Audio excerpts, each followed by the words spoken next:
This episode of the Esoteric Order of Roleplayers is brought to you by the generosity of our backers on Patreon. Go to patreon.com/esotericrp to find out how you can become a backer too. We create and broadcast these episodes live on native lands. We acknowledge these are unceded lands, with diverse communities maintaining connections to these places, and recognize their ancestors, their elders, both past and present, and future generations. Learn more by visiting the Native American Rights Fund website at narf.org. You're not going to forget about tonight, are you? I left your name at the door and everything. There are not going to be too many punks. John, would you stop worrying about the punks? They're just a bunch of kids with growing pains. I mean, they'll probably be doctors and lawyers someday.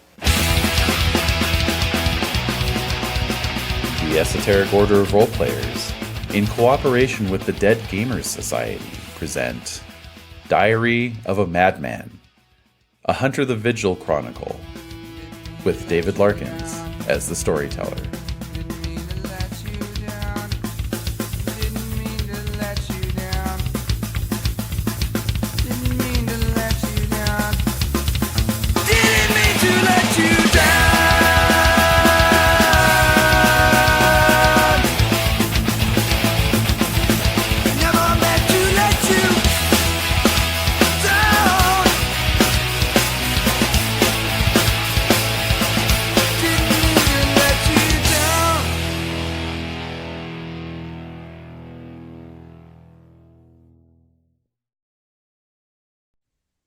So, we are back, and we're in it now. We had a deadly combat. Well, not deadly. Nobody died, but a potentially deadly combat last time. And y'all got away kind of literally by the skin of your teeth, I guess. In Nick's case, ended up with a nice little laceration there on the face. But yeah, you had your little encounter with one Jodi Barnett. And I guess now it's left to figure out what next, right? Well, Annie is really intent on using this as an example for Uncle Kurt that they are ready, that they can contribute, and that he really has no choice because we're going to keep doing it. Excellent. I assume that the odds of me not getting checked out by EMS are very low. Given, they're not going to let me walk away and not get a hospital check. So I assume I'm getting I'm getting the whole workup. Absolutely. I mean, you got one of your eyes is swollen shut. You got blood leaking out of your mouth. They're definitely stopping you. And yeah, so that being said, I guess they can patch you up. Funny, I don't know if I've ever engaged with those rules in terms of first aid. Can we restore some of your boxes through first aid? I assume we can. Yes, I know this because I was recently writing up a cheat sheet for Changeling the Lost that included everything, including this. So let me pull those rules up for us. Sure. Yeah, just normally I run vampires, so they just burn blood points to heal. So easy. I know. You don't need to do that troublesome first aid. All right, emergency care, Dex plus medicine, 1 minute. If they heal it heals 1 bashing. And the blinded tilt, actually, I'm not sure about that one. But I think it might be that once the damage is healed, the tilt goes away. Yeah, that would make sense. But let me confirm that, because that's good for me, and I don't want to just say it because my memory says so.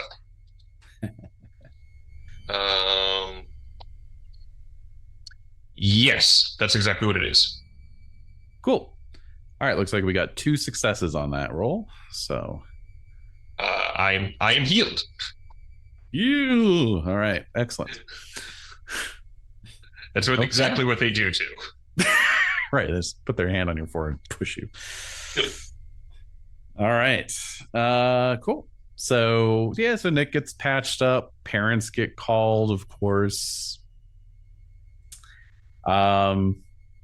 Nick is not the only one, though, in need of some first aid. While you're all sitting around, quietly shitting yourselves, waiting for your parents to show up, Uncle Kurt is conveyed out of the building by a couple of the cops, and he looks quite insensate. He has what looks like a pretty serious head wound. His shirt is soaked in blood, and he's only semi-conscious. It's pretty obvious how serious it is by how quickly the EMTs get him on a gurney, throw him into an ambulance, and off it goes. Sirens blazing. Well, at least they don't have very far to go. True. Very true. Drive about 200 yards and stop. Yeah. So as for Jodi, hard to say. You don't see her anywhere. You don't see her being let out in cuffs. Nobody's telling you what's going on. So we're all locked down, basically. Like, we're all sitting there with Nick, and okay, so we can't really go snoop. Not really, no. And so in due course, all of your respective parents roll up, and I don't know how do each of your parents handle the news that their son or daughter was found at the site of a altercation in the UCLA medical school? Angrily. Do they also know that we're armed? Yeah, I imagine that would have gotten confiscated unless you tossed it or something. I tossed that. When I saw the cops were coming, I absolutely tossed it. Okay. And the stakes are just in the bushes someplace. Yeah, exactly. Everything went out a window into the bushes. Yeah. Just like, oh my God, she had a flamethrower too. So how about Annie's parents? I think her parents would be, well, thank goodness you're okay. But what on earth are you doing all the way over here on the west side? Like, why are you here in the middle of the night? Like, I think they would be demanding answers right away. Mm-hmm. And I think Annie's going to try to deflect and be like, it's been a really hard night. Can we please just talk about this later? And she'll play the emotional teenage card. Have you, right. to get some specifics for me, if you've ever seen the second Sonic the Hedgehog movie, there's a part where, I know, I'm going somewhere, I promise. You want to check for this one, but okay, let's go out. There's a part where one of the characters is like, "Oh my God, are you okay? Are you okay?" "Yeah, I'm fine. I'm alive." "Good." "What the hell is wrong with you?" It's literally that. It's just like, oh, I'm sitting on the bed of the ambulance, right? Like, I'm getting treated. Yeah. So like, "Are you okay? Are you okay?" "Oh, thank God." "What the goddamn hell were you doing?" So it goes from like worried. "You're safe? Good. Now I am angry. What the hell were you doing over here and not telling us?" And how about Ned's folks? I think I think canonically his dad is in the military, so he might not be here. Okay. So just his mother shows up, and I imagine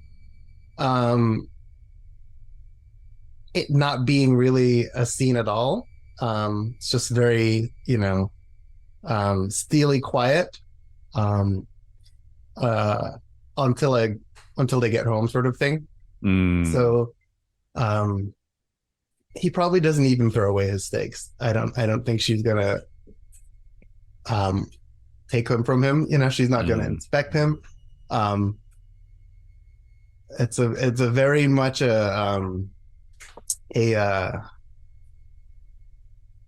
her demeanor is enough, of a punishment, and how seriously she takes it. So I think it's just going to be a stern conversation later, and he'll have time at least to think up what he's going to say. Usually this means how much he'll have to admit. In this case, because of how complicated the situation is, he'll have to actually come up with a story, Right. And so, yeah, he'll work on that on the ride home. Okay. And naturally, Ari's parents, are just basically like, well, you're grounded until graduation. And into the car he goes with hardly another word. You are grounded until some future unspecified time that is convenient for you to be on ground. That's right. Yes. Could be as soon as tomorrow or 2 weeks from now. We simply don't know. But I think Ari had the disc. Was Ari the last person in possession of the disc, if I remember correctly? Honestly don't recall. Yeah. Well, if he was, he manages to hand it off to one of you. So who would like the disc? I mean, it would probably make the most sense for me to have it, with me actually knowing how computers work. Yes, that is helpful. All right. So, very good. So Nick And gets it's pretty floppy. innocuous, so I think no one's going to see him with a disc and confiscate it or anything, Yeah. And so basically the deal is you're all being sort of remanded over to your parents, but with Right. strict instructions, not to leave town, essentially, and that you may be called in for questioning at any time, and so on and so forth. So it's sort of contingent on how their investigation plays out. Essentially, is the the vibe that you get there. So that all being said, you all make it home okay. Obviously, varying levels of tongue lashings ensue. I think unless any of your parents are the types not to ground you on philosophical, standing, you're all grounded. School only, Yeah. come straight home afterwards, etc.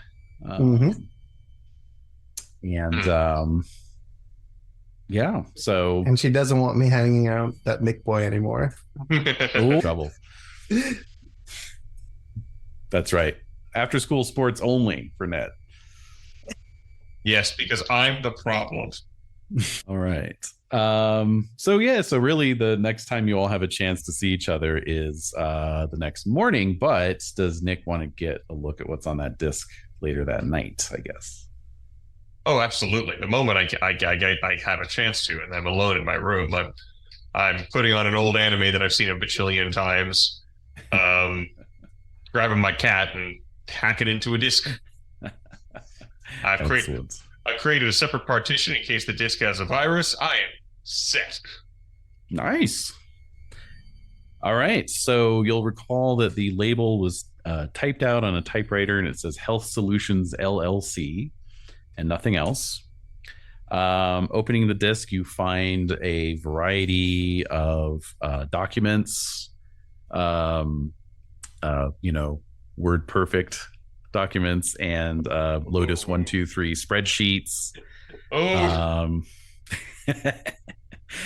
And going through them, it becomes pretty clear pretty quickly that these are like scientific notes. These are like lab write-ups and reports from centrifuge treatments and that kind of thing, right? So I don't know if you have science or not. I have a dot in science. Great. Well, you can make an intelligence plus science roll. You will need 3 successes, though. What if I were to resolve my informed condition? Then yes. Please do. Aha. Aha. Excellent. Okay. And I am going to willpower this because this seems important. Yes. So, 1, 2, 3, 4. Snake eyes. I didn't get a single damn so I could resolve it to make it a single success, but that won't do me any damn good. Yeah. Okay. Okay. So basically, I don't understand any of the science behind any of this, correct? It's obvious that it's like, yeah, beyond high school level. It's beyond AP level even. This is advanced stuff. So you can parse out enough to see that it's like chemical analysis and molecular biology. And that's about it. Can I try to see if I can get can I go onto my conspiracy theory BSS and see if anybody is an expert in chemical theory and molecular biology? I think I've got some possibly hot documents from a medical, what's the term? Big pharma medical conspiracy, but they're a bit outside my understanding. All right. Yeah, I think so. So your BBS is it a conspiracy allies theory. or It's a contacts. a contacts? That's what I was looking for. Yes, thank you. Okay. So yeah, just it's a manipulation plus social skill. So let's see here. I have one dot in literally all potentially relevant social skills, so on some level it doesn't really matter. Yeah, I mean it's socialize would make sense, or if you're trying to be sort of like, hey guys, help me out, or if you're sort of trying to wheedle something out with subterfuge, you can try that too. I mean, like, I think I'm boring. I'm slightly exaggerating by when I say conspiracy, but I don't know that. This might be a part of a giant medical conspiracy. Yeah. One success. All right, cool. So let's see. You are garnering information by a contact, and so so I mean, someone shortly steps forward, and I guess what they would need is to take a look at least a couple of the documents, if you feel comfortable uploading. Yes. Can I strip? I'm going to go through and strip any identifying location or company name data out of it. Okay. And just send over pure scientific information. There's not going to be anything that I want to like make sure there's like, they can't get names, they can't get locations. This is just a blank signed document of numbers and spreadsheets. Interestingly enough, that the documents already seem to be fairly oriented towards secrecy. There are coded references to test subjects, but they're only identified by initials. So there's just seem to be two test subjects, one being identified as KA, and those were from labs run about 4 years ago, and then the other one starting up about a year ago is identified as LF. Okay. But yeah, so you get the documents uploaded, and let's see here. Okay, so the person gets back to you pretty quickly, and they say, like, these are hematology labs, they're blood work labs, and they seem to be analyzing different sort of molecular combinations and chemical properties of the blood. Your contact is very intrigued, being a conspiracy theorist, because they say there's something in these blood samples that doesn't seem quite right, although they can't quite put their finger on what it is. But it's definitely human blood, but there's some weird anomalies that they've never seen before. Okay. Trying to figure out if this would work. No, this is 90, so it's no way I can't go through the metadata and see if this has been sent email to anybody, because practically no one even knows what email is. Yeah. Right. This was likely literally handed off in a disk to somebody. Mm-hmm. I'm just going to spend my time going through and seeing if at any point there's a slip up and a little piece of identifying information comes through. Sure. I know that we have a company name, but that is also the most generic company name that has ever existed. Indeed. Why don't you do an intelligence plus investigation roll then? I can do that. Oh, yeah. No, I do have a investigation. What am I talking about? That's 3 successes. Nice. And I'm going to go ahead and resolve my informed condition and make that an exceptional success. Brilliant. Okay. Well, so yeah, obviously you did reach a dead end as far as like the scientific data goes, but you do unearth quite a wealth of information once you start diving in on the spreadsheets. These seem to be more like kind of financial info, and they're really like 2 different companies actually, is what you suss out. One is Health Solutions LLC, and it lists a location in Santa Monica, an address in Santa Monica. The other one is a company called Chateau Corp, all one word, and that just has a PO box.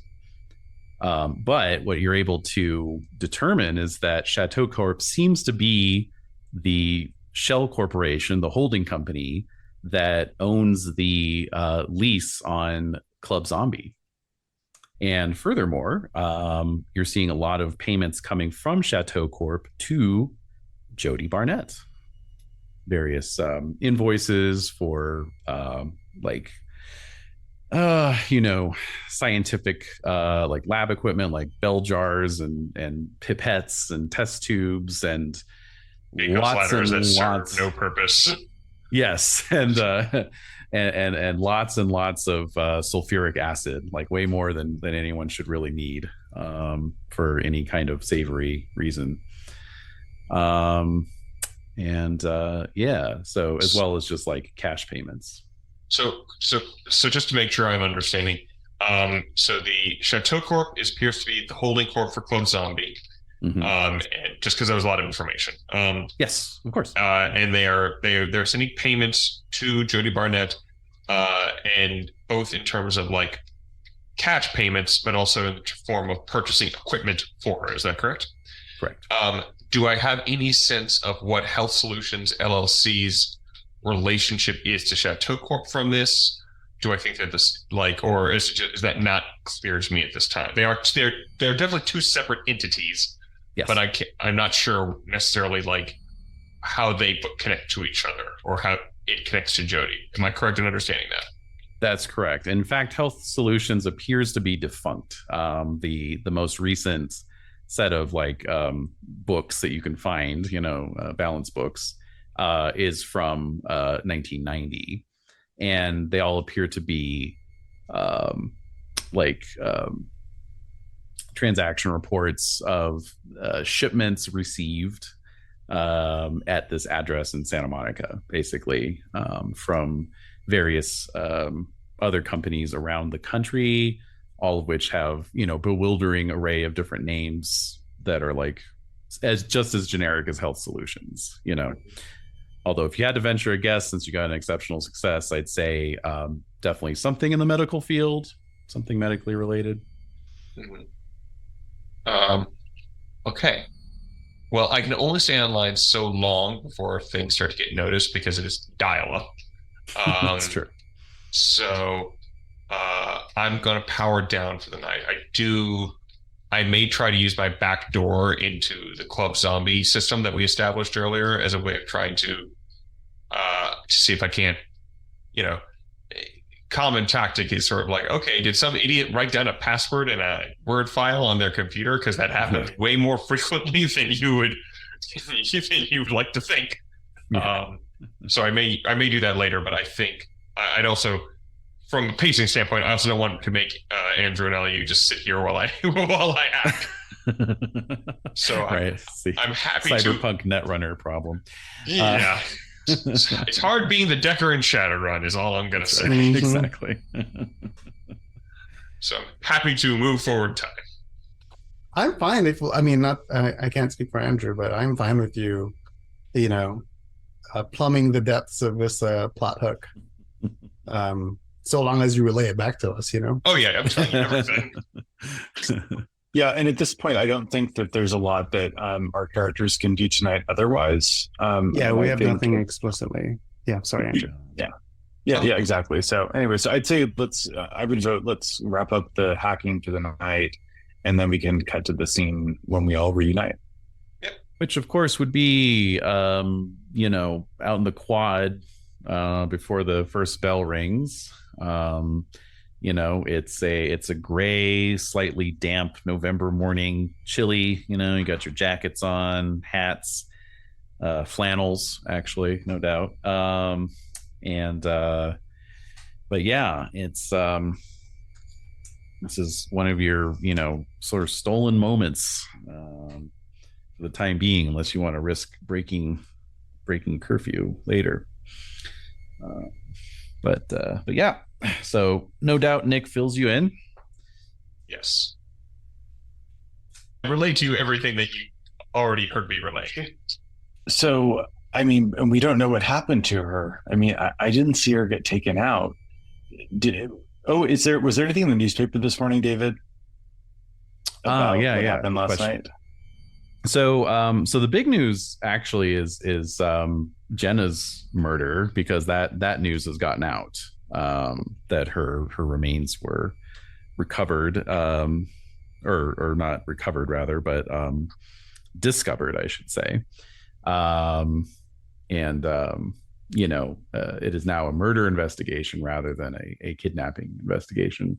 Although, that's the other thing on the conspiracy BBS last night for Nick, is like lots of chatter about that, because people are like, they're being really tight-lipped about the details, like what is this about, her remains being found but not recovered, and all this kind of stuff. So that's kind of the big news. Paging through the paper, you do spot an item on page 3 about, altercation at UCLA Medical School. And again, the details are fairly fuzzy, although in this case, it just seems more like the reporters are being somewhat stymied by the police, who are, claiming active investigation. We don't want to give details at this time, so on and so forth. Nothing mercifully about your presence has yet come out. Just that, the fire alarm was tripped, the police were seen responding, the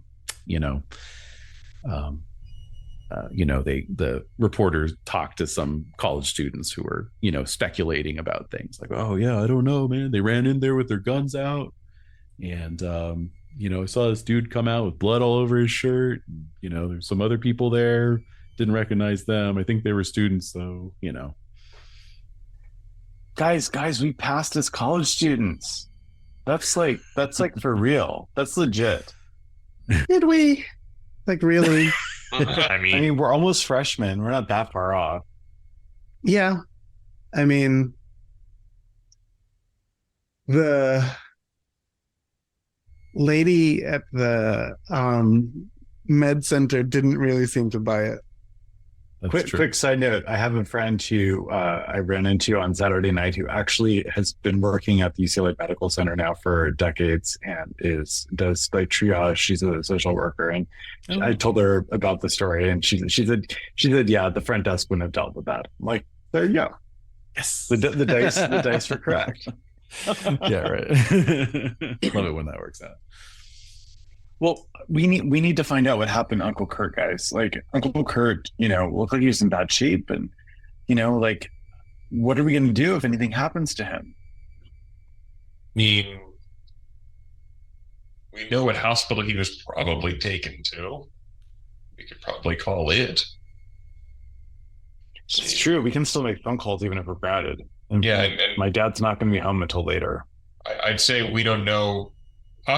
We're very lucky. We know exactly what hospital he was taken to. Well, and if he's conscious, maybe we can just call and ask to be transferred to his room. Yeah. We can't really do a lot. I have a back door at Club Zombie. I could probably try to get into Chateau Corp systems, but aside from that, our movement has been somewhat curtailed. So just so you're all clear, when my parents ground me, they take my car keys.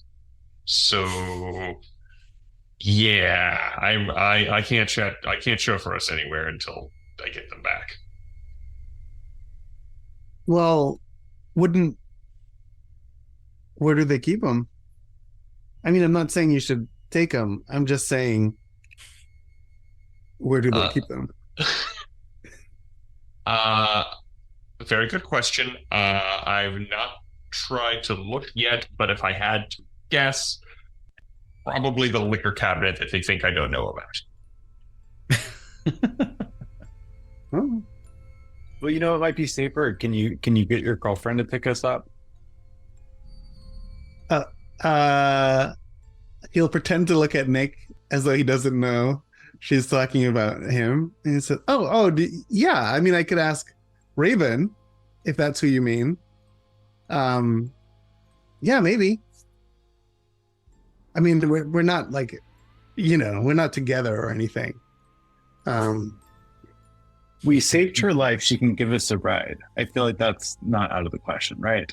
And probably better. We're more likely to get caught if we take Nick's car. Yeah. Yeah, I'll ask. But I guess here's the question: where are we going? I mean, Club Zombie's been cleaned, so we can get a ride. I'm not worried about that. But I mean, what next? Yeah. Well, the first thing I just want to verify is whether Uncle Kurt's okay. Yeah, for sure. Do we have time on the break, David, to find a payphone and try calling into the hospital? Sure. Yeah. Okay.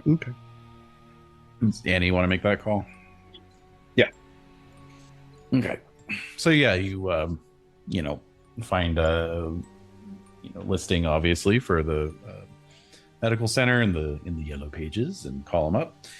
And when you ask to be connected to Kurt Patterson's room, the receptionist puts you on hold and then comes back on pretty shortly after that. She says, I'm sorry, are you family? Yeah, he's my uncle. Oh, I'm sorry, honey. Your uncle is in the ICU. We can't put you through. But if he's your uncle, I'm sure your parents will be taking you by to see him at some point. Oh, yeah, for sure. And can you just remind me what the visiting hours are?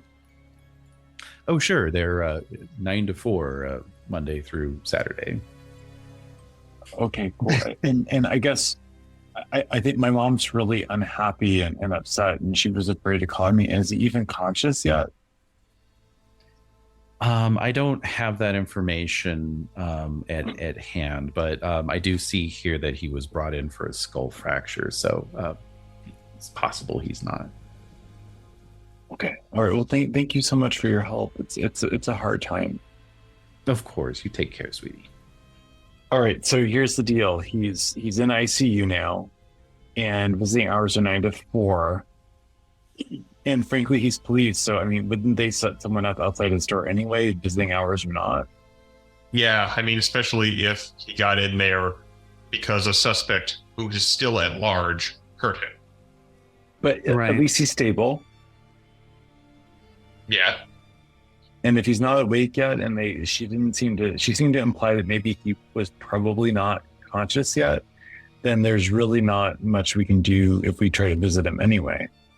Yeah. No, it's not going to matter until he's up. She's not going to be able to get him in that hospital. Like, there's going to be a cop police guard on there. Like, that'd be suicide. She's not going to go after him. Yeah. What's the next step? And I mean, they have her name, right? So they're gonna be at her house. So there's no point in trying to go to her house. We're not going to find her before the cops do, I would say, because like, if you're right, they got her name. She's committed assault on a police officer. They're going to find, no, we're not going to do a better job of looking for her than the Los Angeles Police Department is going to do. So what can we do that they can't do? Right. We have the disc, right? I mean, Yes. is there something that we could use do we want to go check out Chateau?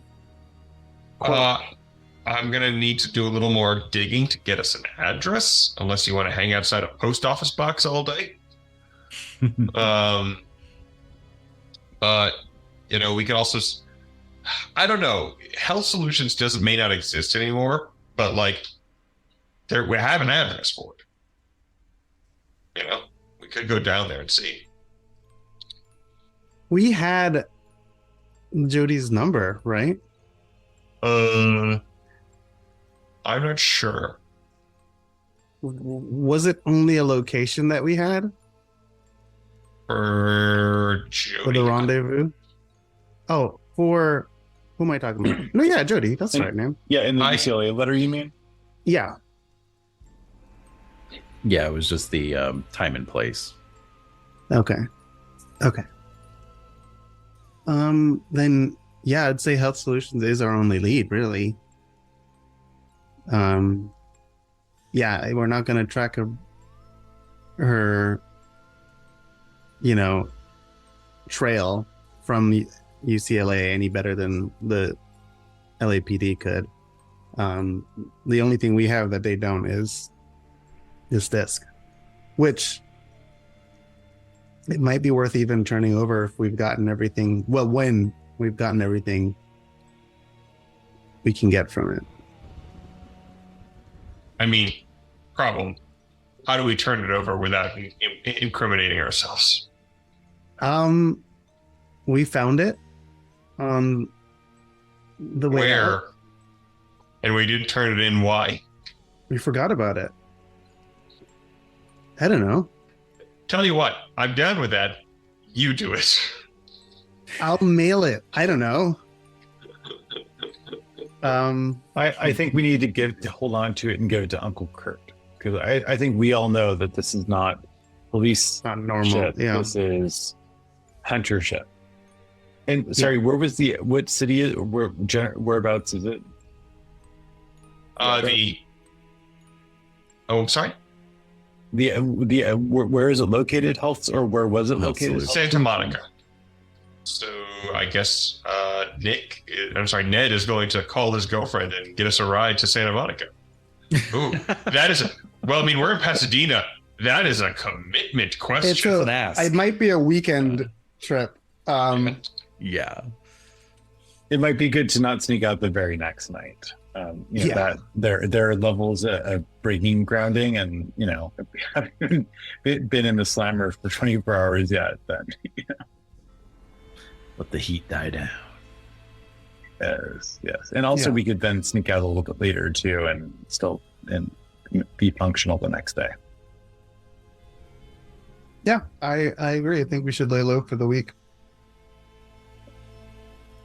And David, remind me, which night was the rendezvous at UCLA? That was last night, was a Tuesday, November 8th. So maybe lay low till weekend. Yeah, for sure. Agree? Yeah. Okay, I great. agree with that. Okay.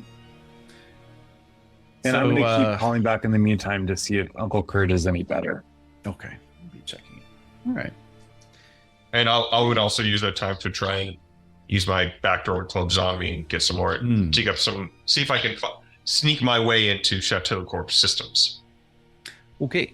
Excellent. Well, I will make a mental note for that later. But in the meantime, with the bell ringing, you all heading off to homeroom, as you file in, you see it's not just your homeroom teacher, it's also the principal and the guidance counselor are all waiting for you.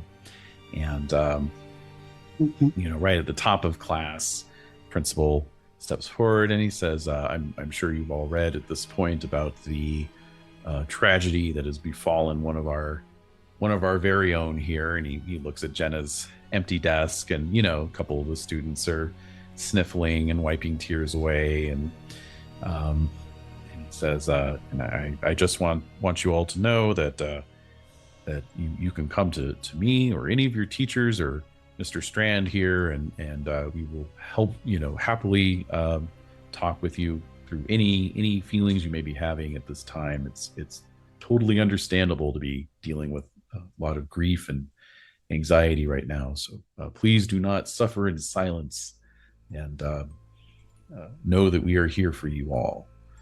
And turns it back over to the teacher, and there's a lot of chatter, and you basically just spend the class sort of having an impromptu group session, people talking about Jenna, and definitely some people who are feeling afraid, and just generally sharing feelings around. So I don't know if y'all want to keep your mouths shut and or how you're feeling about that. My recollection and is that Jenna was rumored to have been pregnant, and I knew the truth, but I didn't say it because it wasn't my place to say anything. Mm-hmm. Does anyone recall what the truth was? Because I'm afraid it's been enough time has passed. I can't remember why she actually missed the school.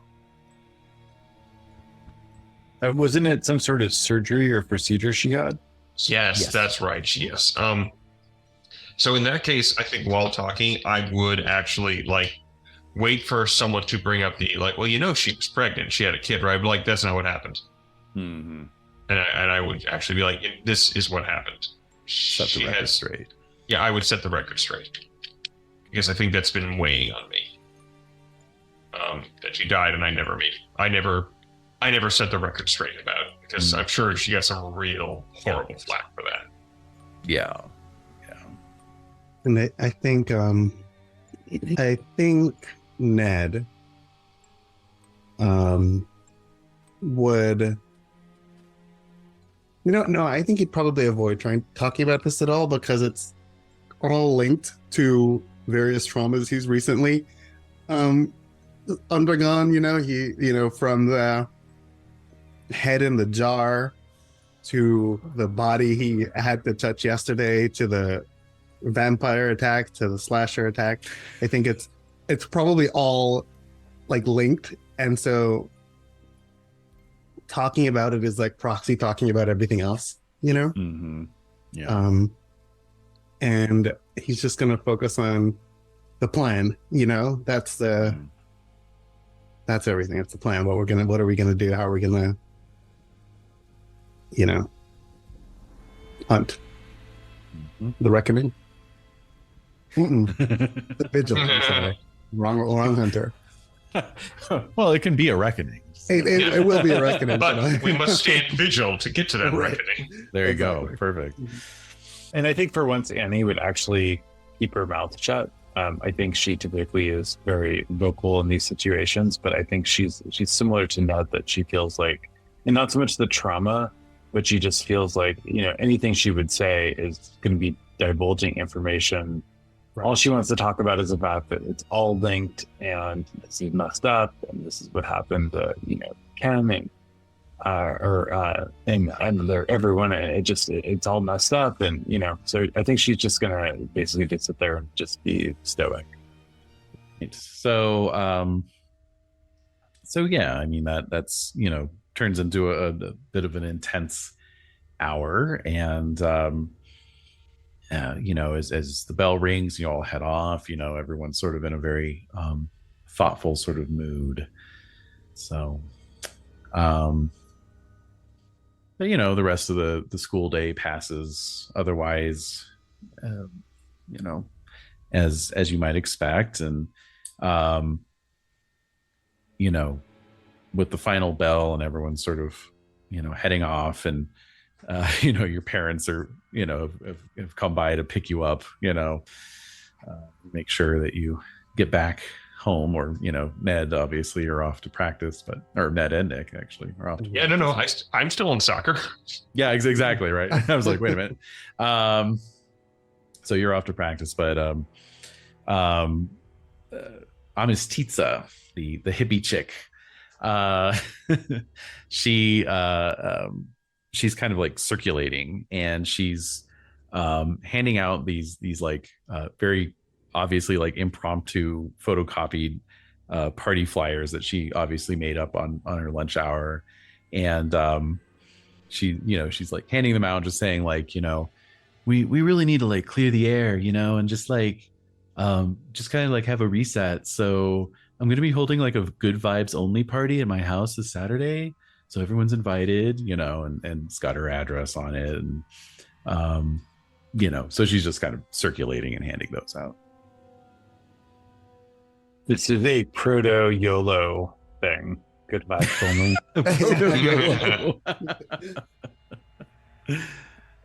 Good vibes only. And that'll take a flyer, Yeah. Yeah, it sounds good, but it also sounds like information gathering opportunity. He's gonna actually he's a year for parties. Hell yeah. Yeah, that's like a number 3. Well, I guess the Indeed. zombie one wasn't a school party. True. Right. Yeah. But yeah, for hunters, we're attending a lot of parties.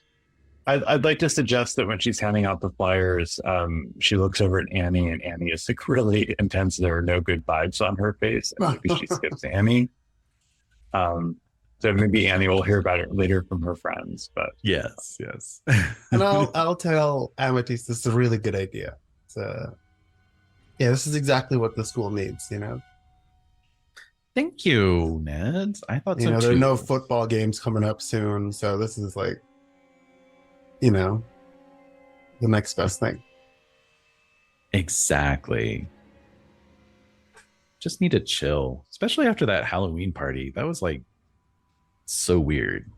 It was a little freaky. I mean, the rats all at once, Ugh, Yeah. gross. And yeah. I mean, I'm an animal lover. I'm a vegetarian, but I don't like rats. Nobody does. Though, maybe they get a bad rap, They're just trying to live. Just because they caused a plague once. Exactly. They can go live somewhere else. Yeah, no, I'm with you, honestly. Especially, I still have nightmares of the toilet opening up and a stream of rats just pouring out, Ew. turning on the no. pipes, and it's just Absolutely like a rat's not. tail comes down. No, Opening She, the closet and walks off like waving you, like waving it away, like no. the next time I'm walking by, I'm just gonna say something like, opening the kitchen cupboards and, as though I had kept going the whole time, Oh yeah. Raw sewage everywhere. So, otherwise life goes on. You're laying low. So, we'll speed along the narrative. Annie, you're calling and checking in daily on Uncle Kurt. It does seem like he's in coma, unfortunately. So, I checked. This is 2 years before the HIPAA laws were passed. So you're able to glean some information, which is that he's in critical but stable condition. So one of those words is good. Yeah. But yeah, he's still in the ICU. There is a measure of guilt. I mean, we did specifically plan for him to come in like he did. And it ended with him in what sounds like a coma, which is Oops. yeah, it's rough. It's rough. So yeah, really the only other thing of note that happens that week, well, I guess a couple things, right? So we need an investigation plus a computers roll for Nick. Yes. Skip my sheet. Or investigation plus computers, good lord. Intelligence. Intelligence is what I meant. Yes, intelligence plus computer. Nothing. You know what? Let's make it a dramatic failure. Ooh, excellent. Okay, so get a beat for that, and so what you discover poking around on this back end is that it actually has some pretty sophisticated talking, speaking of Shadowrun, it has some pretty sophisticated like anti-intrusion protocols in place where like you're trying to spoof a password and like on the third try you just get locked out, and you're not entirely sure, but it might actually run a reverse trace on your connection. So yeah, you're sort of left with this uneasy feeling after you got locked out that whoever the sysadmin is might have your your information on it. I guess they had IP addresses back then. Whatever the 1994 equivalent of an IP address was. Phone number? Yeah, I guess. I, as far as I was concerned at that age, the internet, the computers were magic run by wizards. Yeah, exactly. It was just, woo, there it is. Yeah. All right. So,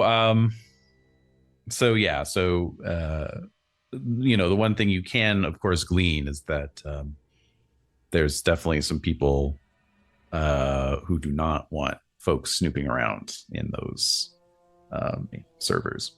And it's not this isn't a fly-by-night operation. They've actually got some pretty serious.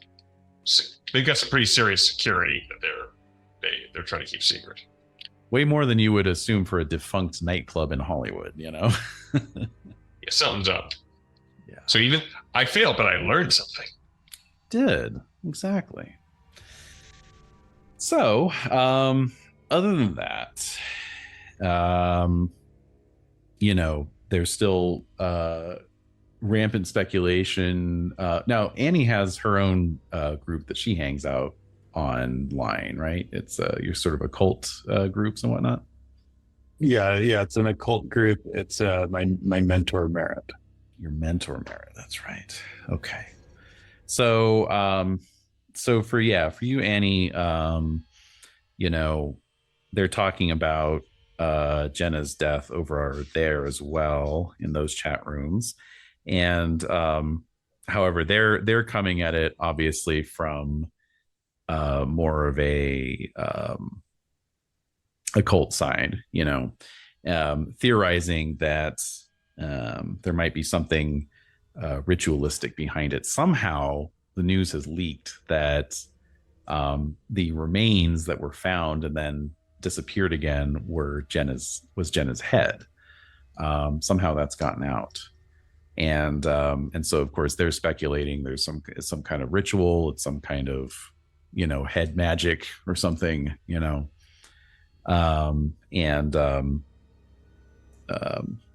is your mentor like someone specific, or is it just the chat group as an aggregate? It's the chat group as an aggregate, the AOL chat room. Okay, so like the sort of gestalt intelligence of this chat room turns up some information that Jenna's not the only Pasadena High School student to have gone missing, that exactly 2 weeks prior to her disappearance, a former Pasadena High student named Benjamin Strickland went missing. Benjamin Strickland. Have we seen that name before? Sounds familiar. You It have sounds familiar indeed. to me too. Yeah, I was trying to find it in my notes. Scanning my notes. That's okay. One does sound familiar.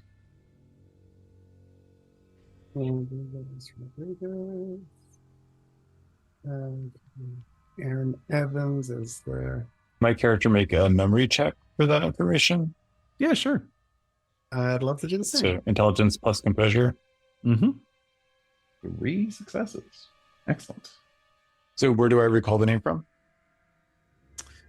So you recall seeing the name in the yearbook that you recovered from the sepulcher at Club Zombie that had Jodi's name in it.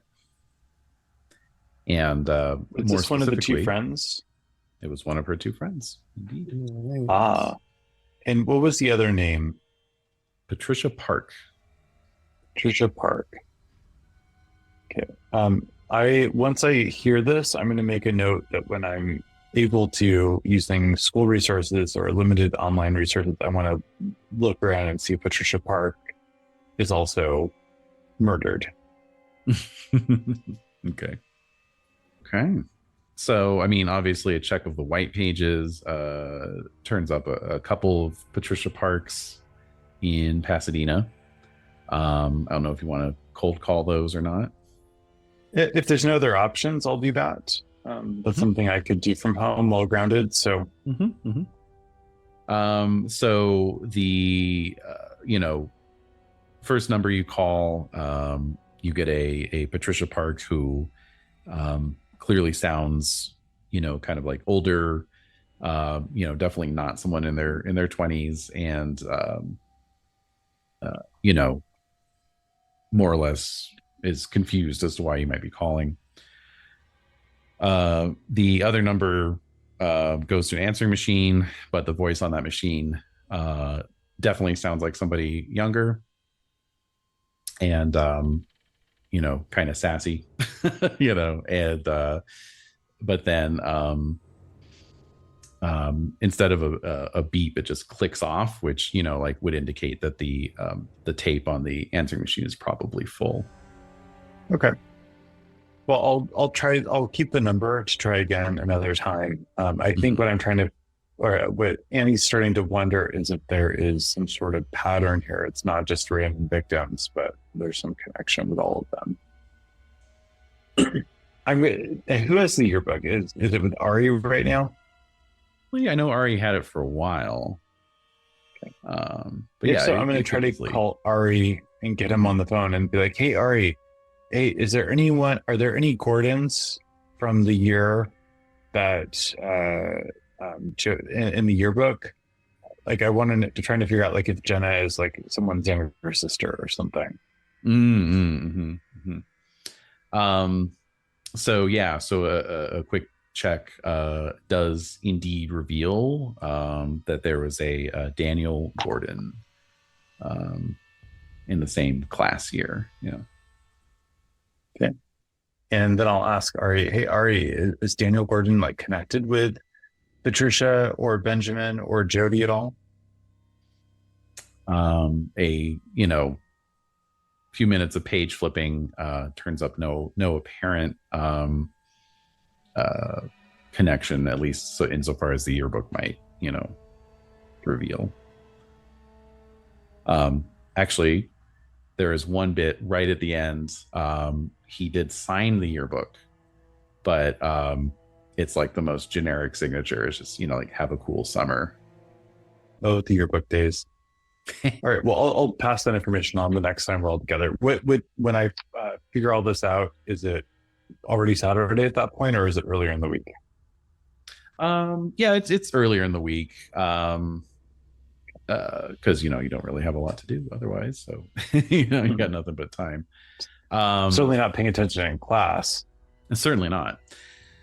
Yeah, the only other thing of note that happens prior to the weekend is there's a career fair on Friday, and so you get out of class to go do that. It's down in the gym, and a bunch of local businesses and the military and various other outlets have set up booths and tables, and all the juniors and seniors get to go, and have to go, and so you're all just sort of circulating around. It's one of these times where you're able to exchange some information, but the notable thing that happens question. Yes. Was this where Jodi spoke? No. So Jodi came in at the beginning of the week and gave her talk, and that was more about like choosing a good college and that kind of thing. I mean, like physically, is this the location where that little? No. So she gave her talk at the auditorium, and this is in the gym. And when we did our debrief after on Wednesday morning, following the death of Jenna coming out, did they at that point or since then, has anyone addressed Jodi? Like, has it been released that Jodi's a suspect or anything? Because I mean, literally, she was just talking to all of us, so that could be a further triggering event if it does come out. Mm-hmm. Totally. But yeah, so far you haven't seen her name pop up anywhere. Thank you. Mm-hmm. And she was just contacted to do this, or she contacted but just as alum, right? Not with any organization or not with any. Correct. Whether that was on her initiative or not was unclear. Yeah. Yeah. Okay. I don't know if this is anachronistic or not.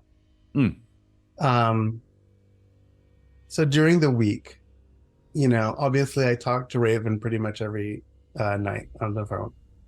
Okay. Obviously. Now that I have Allies 1, Hollywood Goths, Yes. right? I want to know, is there someone who does like a goth zine, of the time, or anything, anyone who, is connected information wise about the goings on of the city, who maybe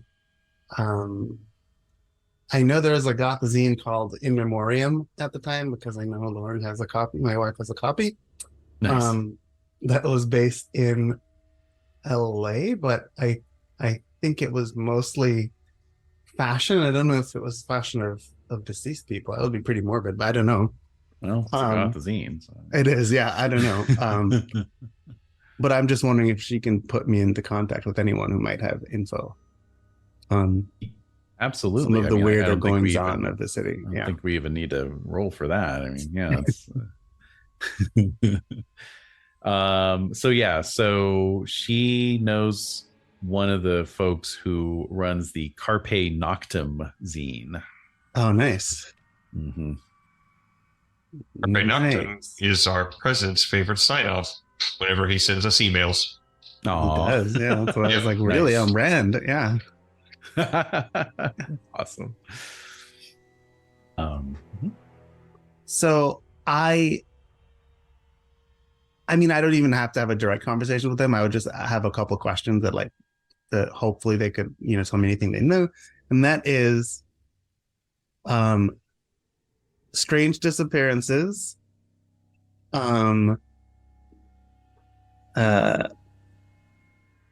anything about Club Zombie, and then the name Jodi Forrester. Barnett. Why do I think? Oh, I know why. So strange disappearances and what else? Club Zombie. Okay. Yeah. All right. So you get a phone number and you're able to get through to them, at some point, and during the week, and you have a nice little, half-hour chat, and he's like, oh yeah, man, Club Zombie was great. Pretty much every night something was going on down there, and it was a real scene, but I kind of spent some of my baby goth days hanging out there, but they never let me in the sepulcher, of course. That was just for like the cool kids. I snuck down there once. Oh, did you?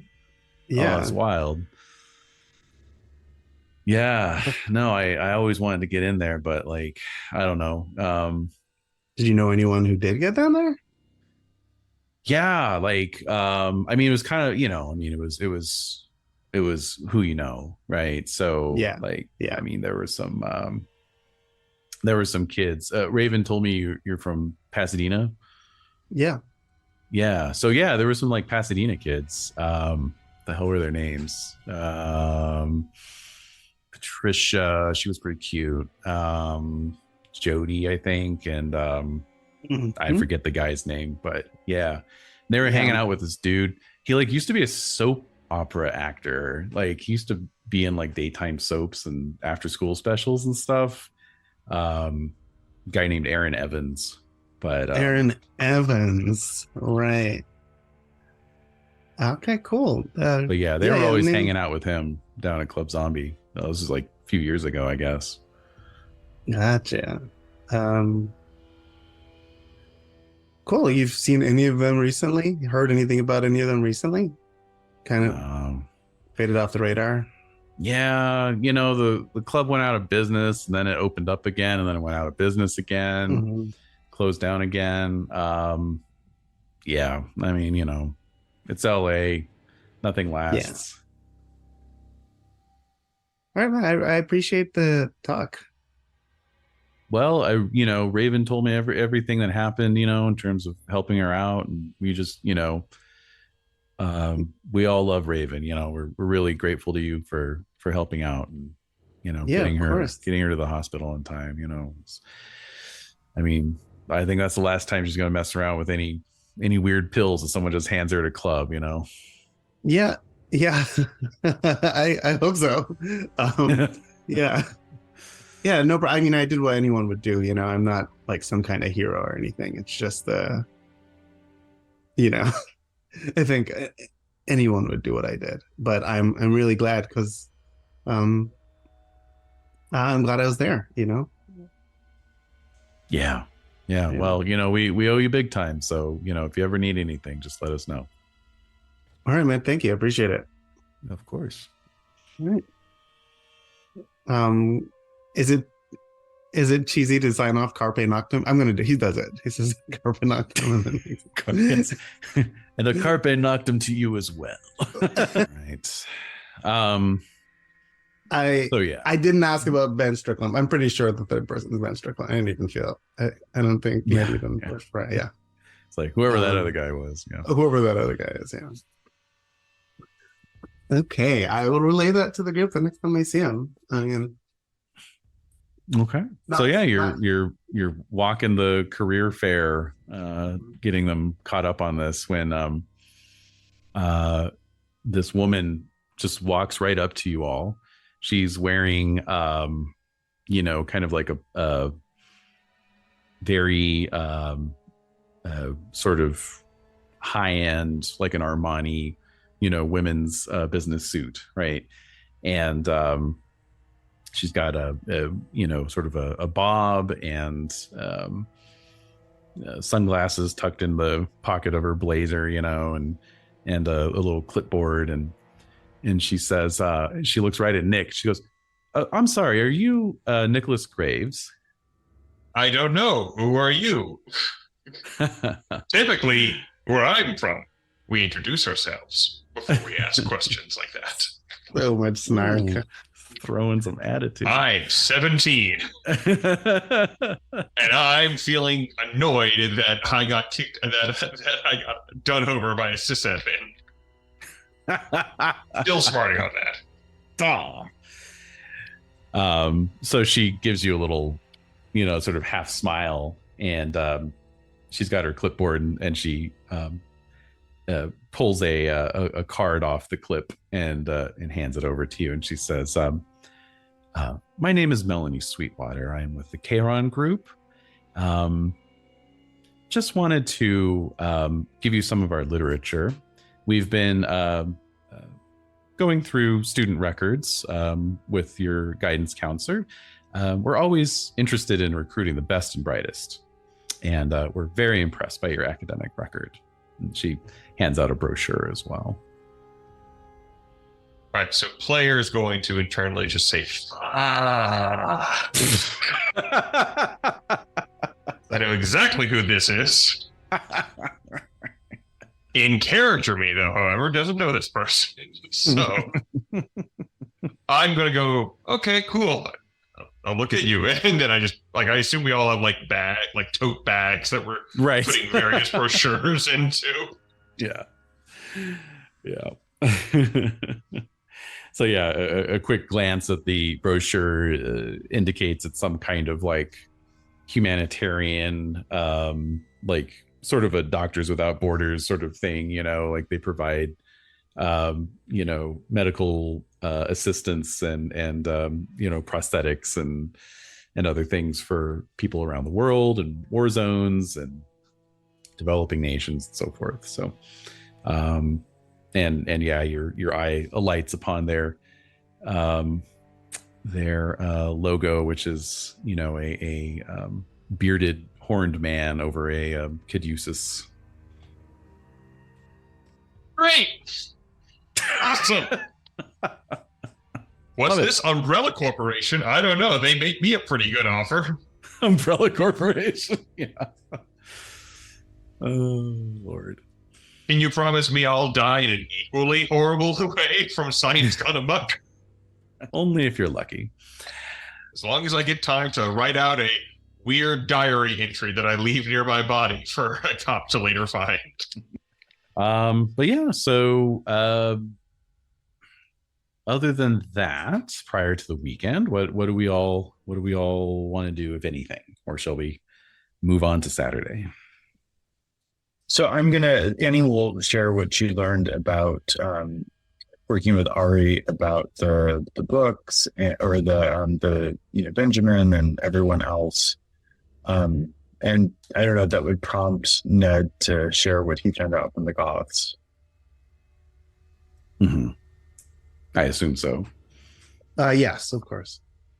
So it does seem like we're closing in on some sort of broader connection with everything. We now can look into Aaron Evans, right?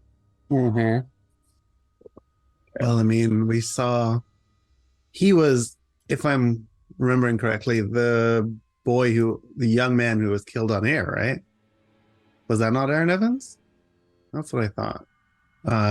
By Mistress Black. Hmm. In the redacted recording of her show, which I can't remember the name of.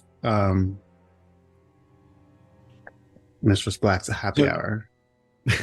Midnight movie madness, or Thank you. something along those Yes, lines. midnight. So if Aaron was part of this group and Mistress Black killed Aaron on air, why would they want to be like Mistress Black? Like, isn't that weird? Like, wouldn't they feel angry at Mistress Black as opposed to like, Jodi trying to be her, right? Well, like, we've been assuming this is vampires, but what if it's not vampires? What if it's something the vampires stumbled onto? Like, what if that was an accident, right? Like, what if she didn't mean to kill him on air? Because like that's been bothering me for a while now, right? Like, that's sloppy. That is shockingly sloppy. Yeah, like that's. I'm not a vampire, and it did occur to me to not murder somebody on air. Like, no offense to our hunter friends, but I cannot imagine it was particularly difficult to suss that one out when she literally murdered somebody on live television. Yeah, I wonder what kind of. I wonder if she's. Maybe they were in a cult of some kind, and she was their cult leader. Maybe. Something's weird about that. Like, I don't know. Like, what's her name? Jodi. She's not a vampire. She came to our school in the middle of the day. Yeah. And talked to us. And we saw her leave the gymnasium. And she walked in the sunlight. Well, Did you see her? What if the You gone? I was just going to say, did you see what her experiment was? She had a dead body and she was working with its blood. What if she is trying to become one? Maybe, or maybe she's trying to become one without all deficits, right? You know, like, or what if this blood pill is connected? Like, what if it's not? Maybe what if Mistress Black was given one and it made her go crazy? And what if this is? And then what about all the people who got sick? Remember, we all were given pills. Thankfully, we didn't personally take it. Raven did, though, because that's what Raven does. But what if they all got really sick and, because of the pill too? So what if this is the same pill or different iterations of it? Maybe the bodies are actually not about getting blood. Maybe the bodies are people who took the blood pill and trying to figure out how to make it better. That could be right. Or there's so many possibilities. Or the bodies are used to make the blood pills. I don't know. Yeah, but it could be. Yeah, I don't know. She just gave me this vibe of more mad scientist than cultist. Like, I guess I don't know the vibes that well. I have a hard time telling I have failed you as a friend, and I am sorry. That's, But when we're not about to die, we'll give you a full horror movie syllabus. We're gonna fix you and I are just gonna go to Blockbuster and spend the entire weekend going over this, just for your own safety, if nothing else. But can't wait. oh, it's gonna be great. Somehow Nick and Ned are each other's best friends, although no one can quite understand why. Least of all themselves. All right. Look, Teammates. So I think that our plan is good then. We need to get Raven to drive us someplace on Saturday night. Because, honestly, Raven could be a target. So we need to kind of keep her close and make sure that she doesn't. What if they want to kill her and take her blood? Could always use Los Angeles' fully functional public transportation. I can't keep that up. Everyone knows it's a joke. Well, because here's the thing. Like, so far, she's might be one of the only ones who survived taking the pill, right? Yeah, I mean, they seem to get everyone else. And we got her to the hospital in time with a little if look the to word gets Annie, out in who the didn't gossip- even want to drop her off. So she's really lucky that we did the right thing in that case. But I mean, honestly, like if word gets out with all the goths that she's the one survivor, and it is a pill that they were testing on everyone, they're going to come after her. No, I just had a thought. What hospital did we drop her off at? Does anyone remember? Cedar Sinai, I think. If they're worried about the information about this pill getting out and killing people is covering that up, they're going to be pissed off that a bunch of doctors poked around at somebody who took the pill and survived. Either way, I think Raven's in her- trouble. I'm going to try to get her medical records tonight. Okay. Okay. I break the law all the time. Why are you shocked? Yeah, I had my mom said as much. Yeah, your mom was right. Her mom was right about you. Stay away from that boy. My parents think you're great and that you're a good influence on me. 2, let's be real. Annie is probably the main driving force for us going places we should not go. For sure, the worst influence. Yeah. It's for the because I'm record. caffeinated. Yes, probably. All right. I'm going to call Raven and Isler to really lay low, and that we're going to meet up on Saturday. And Do either of you mention the party to Annie? oh yeah, of course. Yeah, I don't see why not. Is that on Friday night or was it on Saturday? Saturday. Okay, that's what I thought. Yeah. Listen, I actually think we should all go to this Amistista party thing. Are you going to bring Raven? Unfortunately, she might clash with the vibe of the thing. Maybe I will. You know what? She's pretty fun, right? Does she know you're a high school student? Hmm. You're right. I don't think she should come. Just she might be busy. Is the thing. What kind of facade have you been putting up? I mean, well, the other thing, it may be less likely to be true, but I just feel like we should put this out on the table too. What if the experiments for cult reasons or for unknown other reasons, what if it's really all about Pasadena High School people? Like, is gathering all the kids together on a house party on Saturday night, is that putting them at risk? I mean, by the rules of horror movies, yes. But, according to horror movies, anytime high schoolers party, it's someone's going to die. You're asking for it. Yeah. Yeah. well, Narratively speaking, I mean, really, that's just because they're only showing you the parties where something interesting happens. Why would you show the party if nothing interesting happens? So it's really just a Also narrative true. construct. You are, I can't argue with that, especially because we're still a year out from Scream coming out. That's right. he says. Nick actually Uh, sells the treatment for Scream to Wes Craven next year. Nick Graves, cinema prophet. Yes. That's all the more reason we should go. But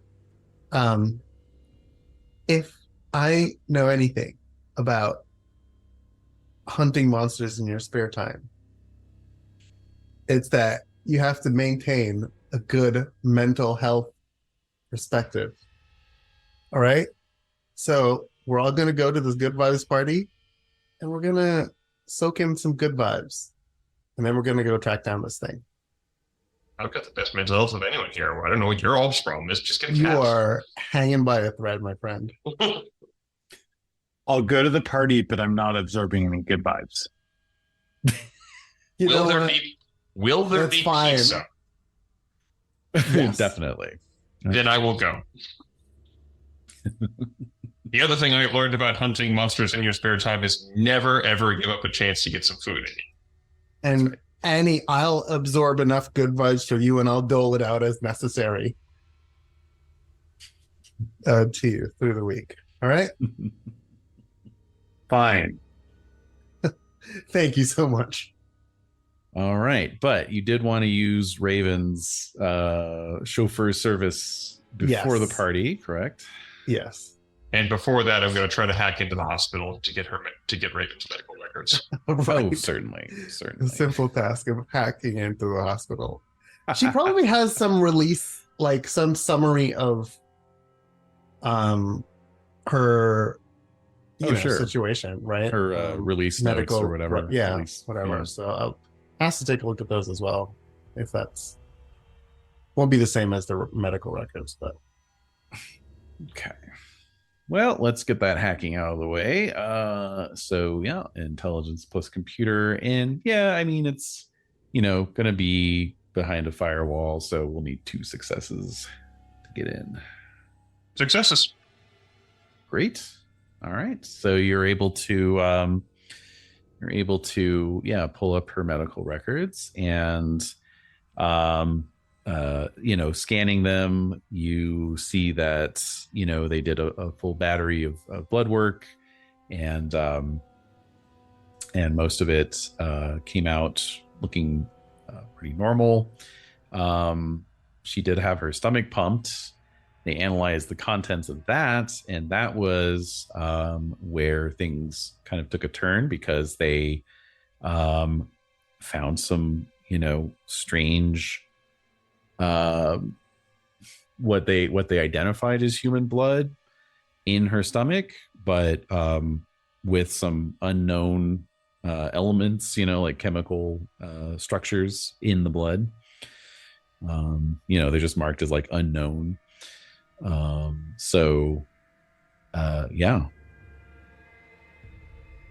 bit of a mystery. pretty creepy. How much blood? Like, it's more than is in a pill, I assume. Right? Yeah, it was like about a pint, actually. Ooh. That's a lot of blood. Yeah. Interesting. And verified from these records, someone else's blood, essentially. Yes.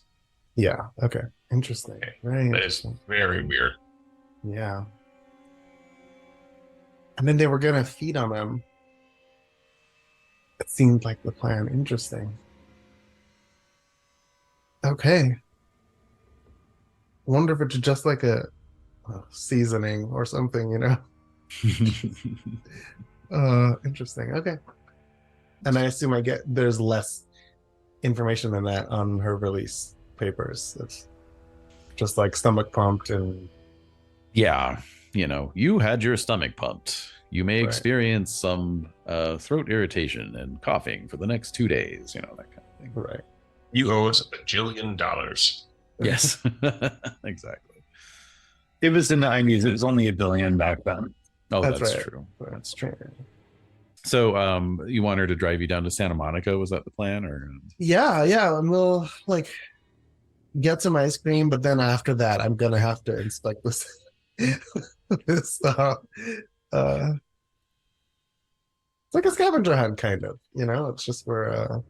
Do you want to clue her in on what you're up to, or do you just want to kind of try and let's say manipulate? her using your subterfuge, for example. I don't have the best subterfuge or the best manipulation. He's a presence persuasion type of guy. Okay. Well, if you can think of a way that you could persuade her, that's perfectly fine.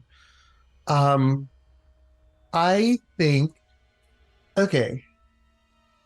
Quick group meeting question. Why don't we just tell Raven everything? How do we feel about that as a group? I don't know her well enough to know if I can trust her or not. And by telling her, aren't we getting her involved and putting her at risk? I thought you liked her. What a way to put that. I just feel like she'll be better equipped to protect herself if she knows what's going on.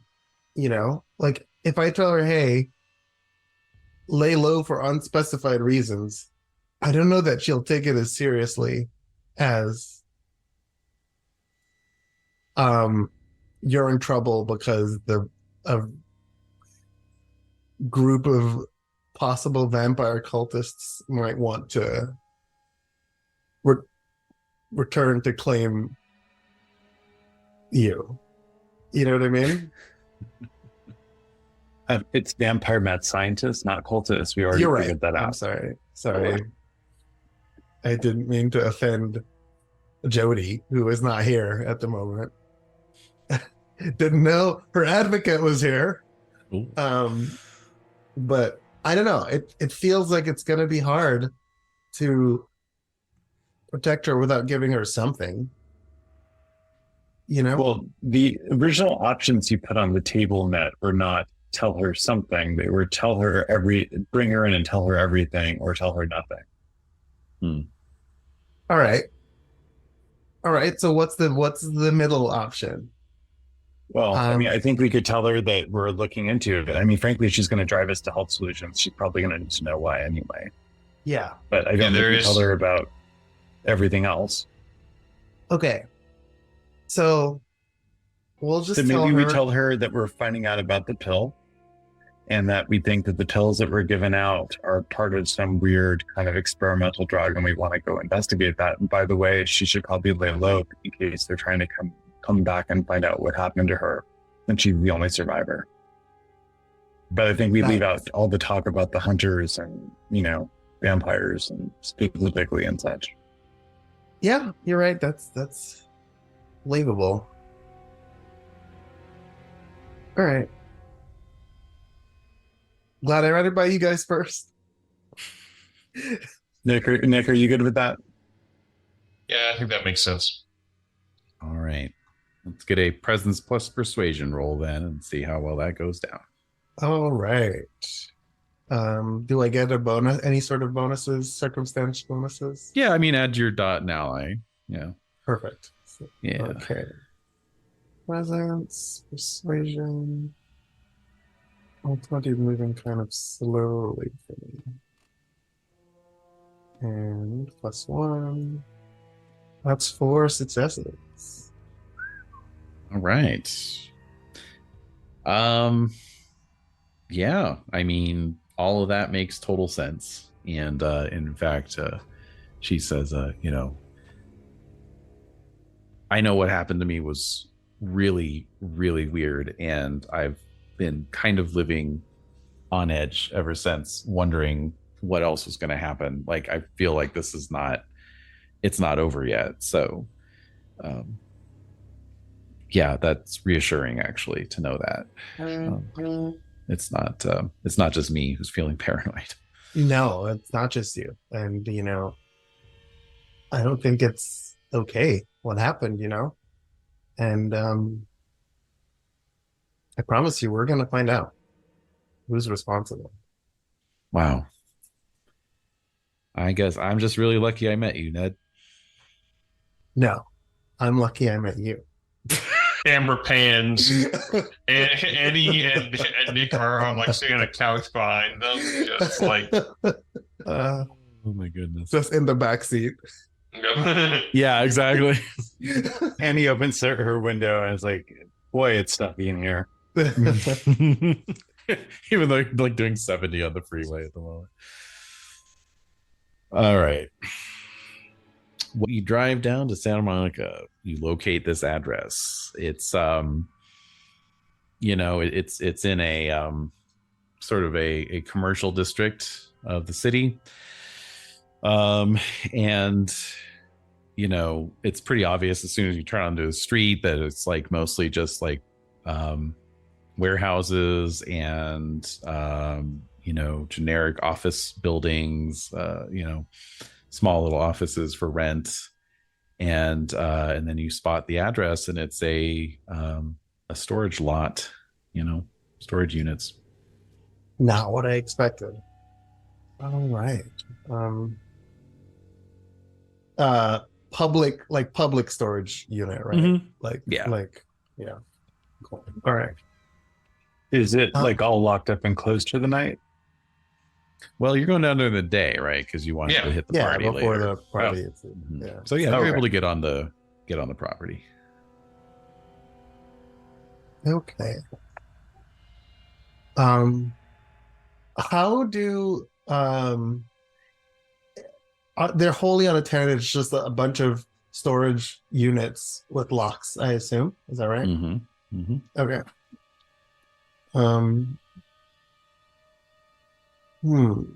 It's tricky to find anything about the contents of any of these. So on this specific, is it one specific storage unit, David, or is it the whole lot? Like, is it just the address for the business? just the or is it address the for the address lot. specific. Right. Okay. Yeah, it didn't give any unit numbers. Obviously, there are numbers on each door, but Okay. Yeah, that makes sense. And he says, I've got this. And he's going to walk up to the front desk. okay. The confidence. There's a dude behind the desk, and he kind of looks up at you. He's like, yes. Now, it's been a whole week, so am I correct in presuming that we've gotten enough good nights of sleep that our willpower is back? Absolutely. Yes. Fantastic.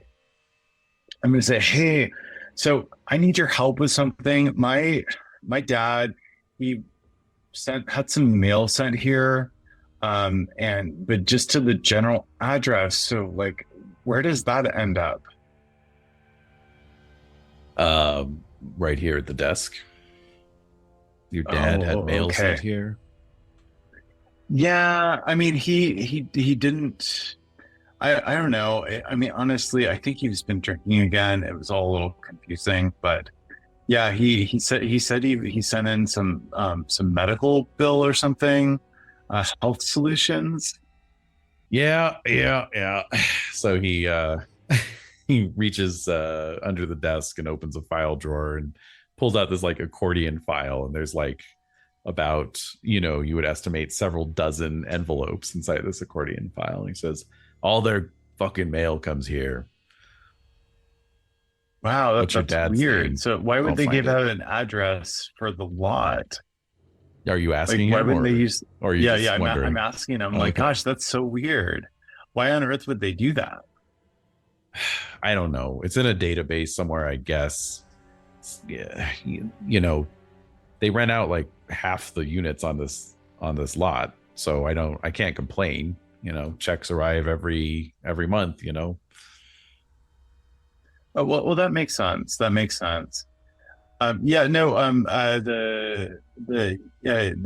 address was for Kurt Patterson, or the return address. Do you see that there? So he starts like pawing through everything, and obviously not really wanting to. So he gives it a very sort of cursory going over. He's like, "No, sorry, I don't see anything in here."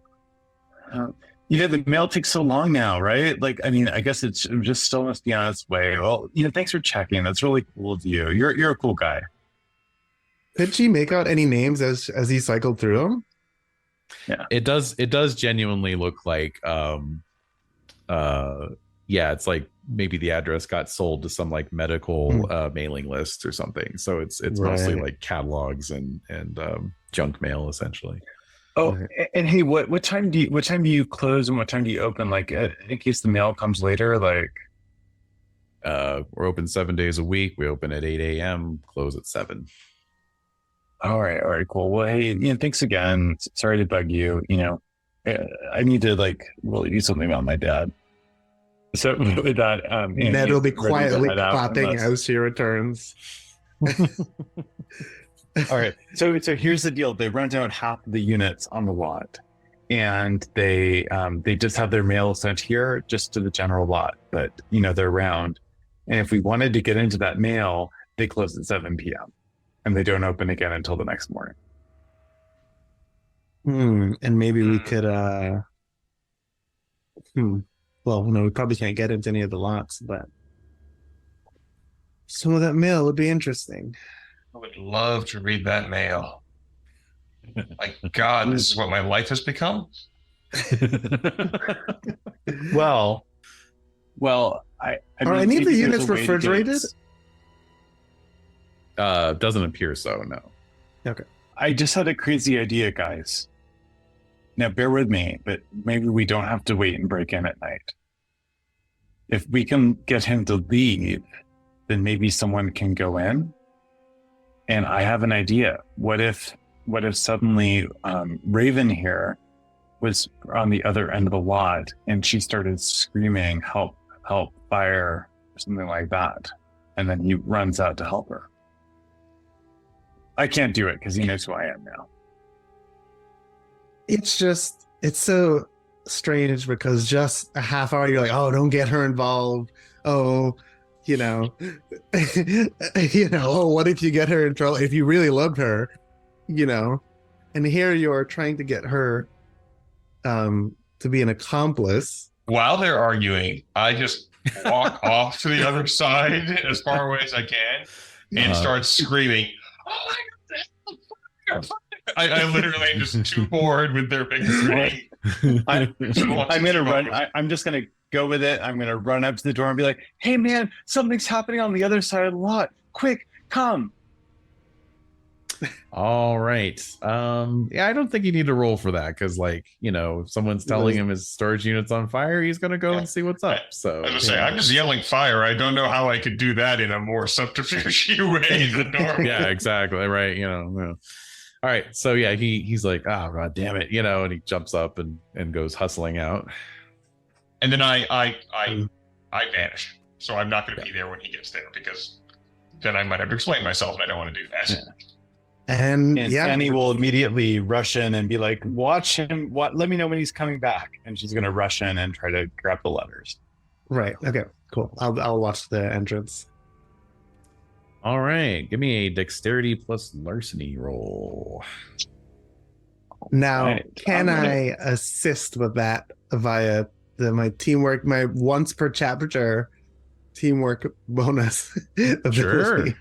Yeah. You're keeping watch. So yeah. Keep on watch. Yeah. Okay. All right, so I'll let you roll first. Okay. So that would just be a wits plus composure.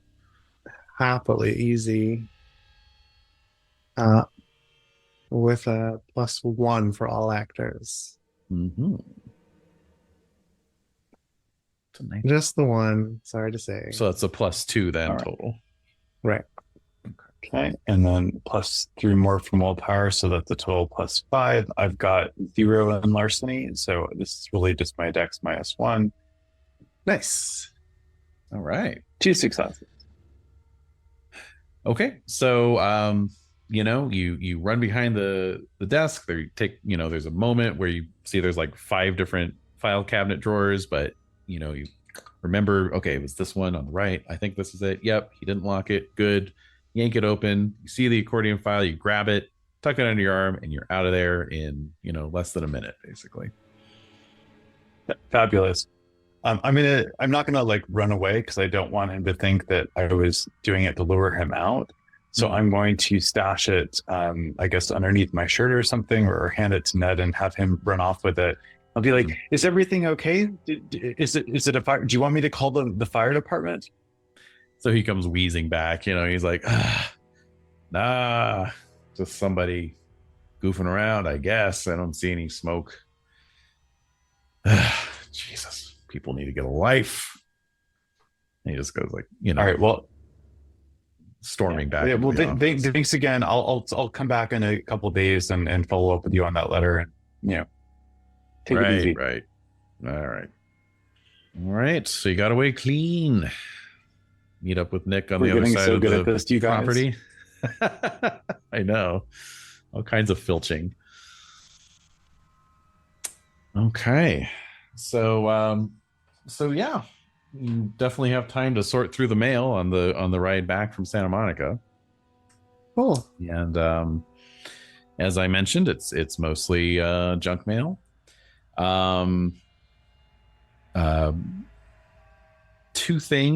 Two names really jump out at you, because 80% of the mail is addressed to simply Health Solutions LLC or some generic, like Chief Operating Officer Health Solutions LLC or whatever, but another 15% or so are addressed to Karen Anatos of Health Solutions LLC.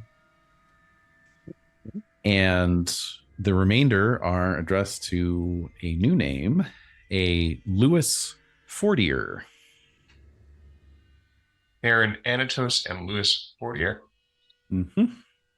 Was the woman who spoke with Nick and handed him the brochure, was her name Karen too?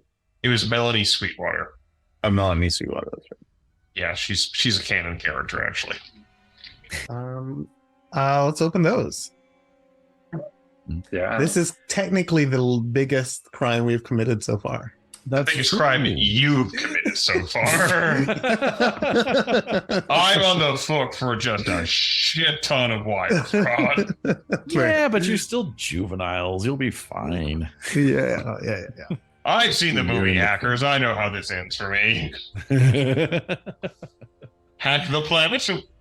All right. So, opening them up doesn't really reveal much because they're junk mail as well. It's just that whoever, whatever outfit was sending these mails out, had these names in their database. Yeah. Cool. Okay. All right. So 2 names to keep track of, to look into. Is there any legitimate mail? Or is it all 100% junk mail then? It is 100% junk mail. Okay. Well, we know that half of the units are rented by them. So if we could figure out which ones they are later on, we could potentially find out, find some good evidence and things.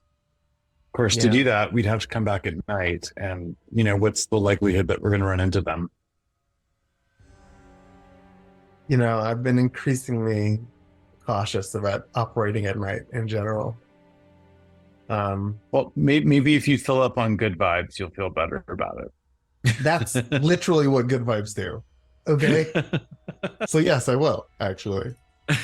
So here's the thing. We got to look at the storage units, right? It's just a standard lock, standard padlock sort of situation. Mm-hmm. That is definitely in Nick's area, like his within his ability. I would assume. It's pretty basic. Yeah. Well, Nick, do you think you could hack in their system and figure out which orgs have which units? Try, but I'm going to be very honest. I'd be very shocked if they were connected to the internet.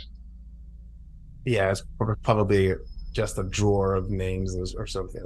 Yeah, I'd be shocked. I don't think I saw a computer in that office. Is the whole venue, is it actually fenced off so that at night when they close it off, or is it always sort of a little open? It was chain link fence with razor wire and a retractable gate. And obviously the building itself will be locked come nighttime as well. Well, that's a good question. So are these a single building, or is it more like just an open kind of lot with lots of external gates? Yeah. It's like a bunch of rows. Okay. Rows of, So that's units. Outdoors. So very classic Outdoors, California. Yeah, Okay, classic. that Right. makes sense.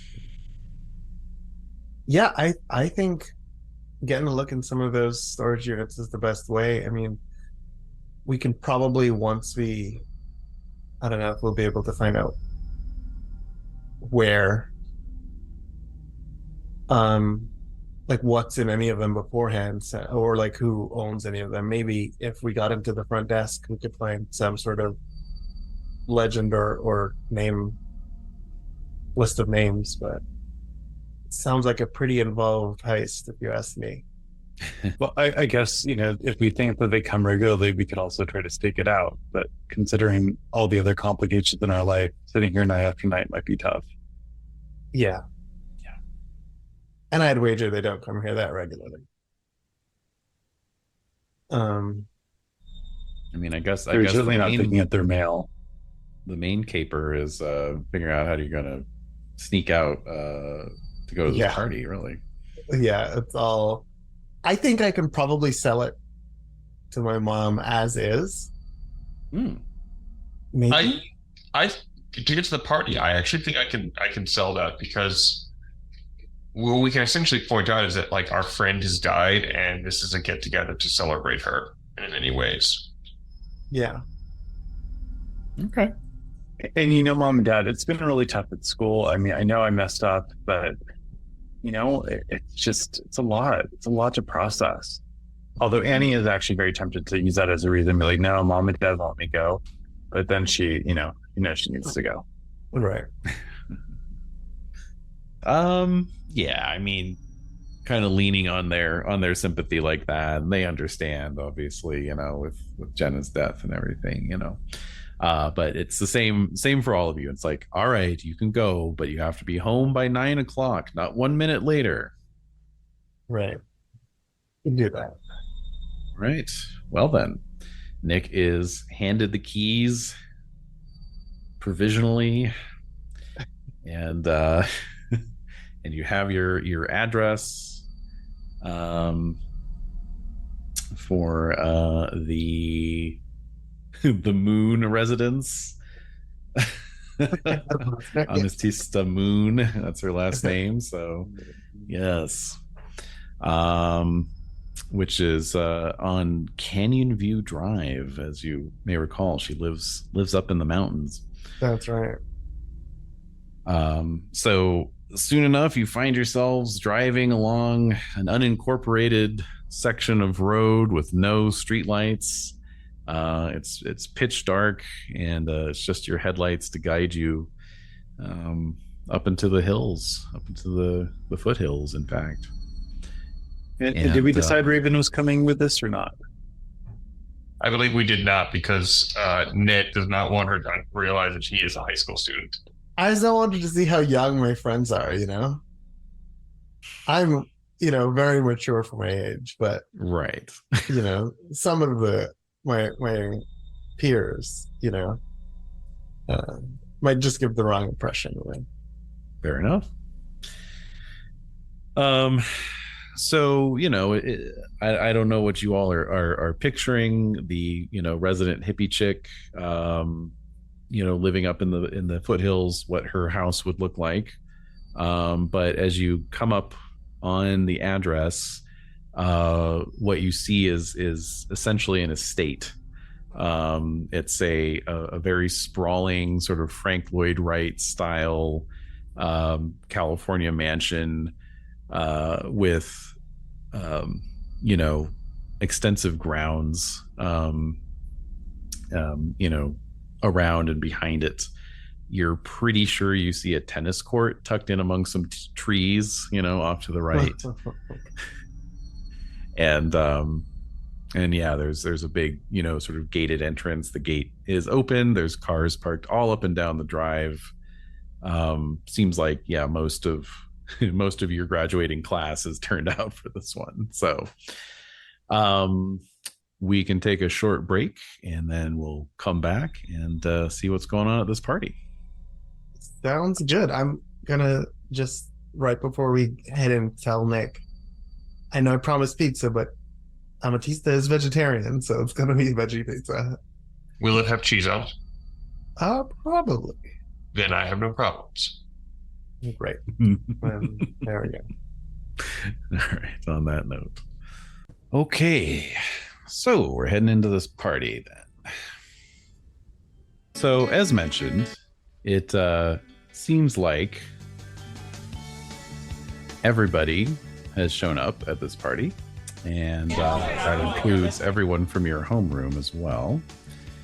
And so, you know, all these familiar faces are mixing and socializing, and you know, there's the you know, it's much the same as the Halloween party that kicked off this Chronicles. Strangely enough, it's almost like this is bookending something. And there's red Solo cups being passed around. Of course, the kegs came out. It's very obvious that despite her sort of hippie pretense, Amistista lives in a very, very comfortable environment. Right.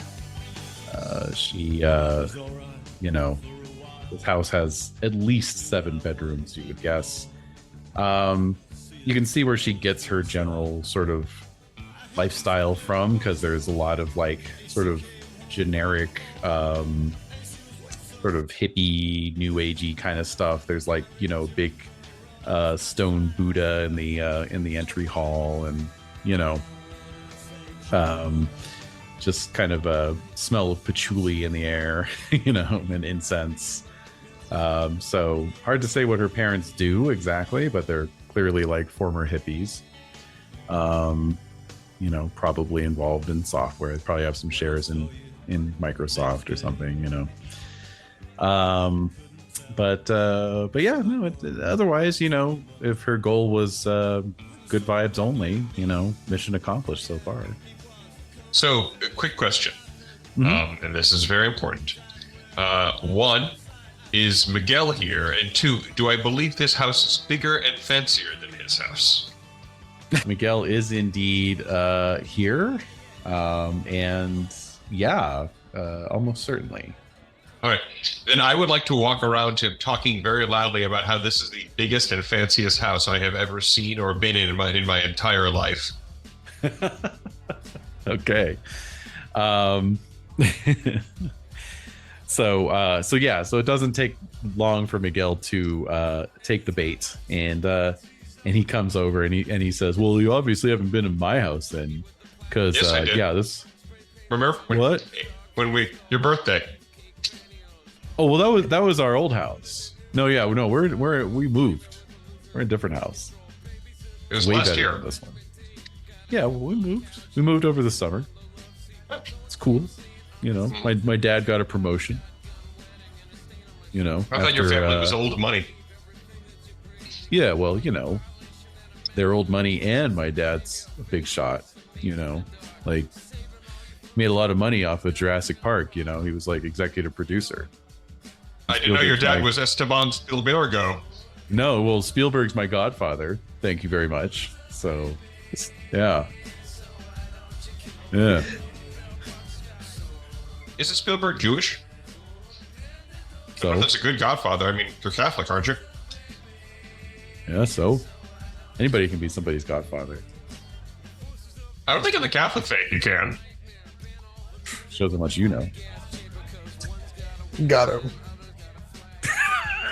Got him.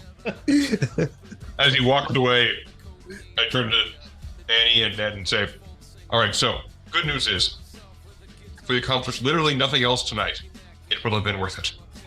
The good news is Miguel's still not actually asked what he missed at orientation. Yeah, exactly.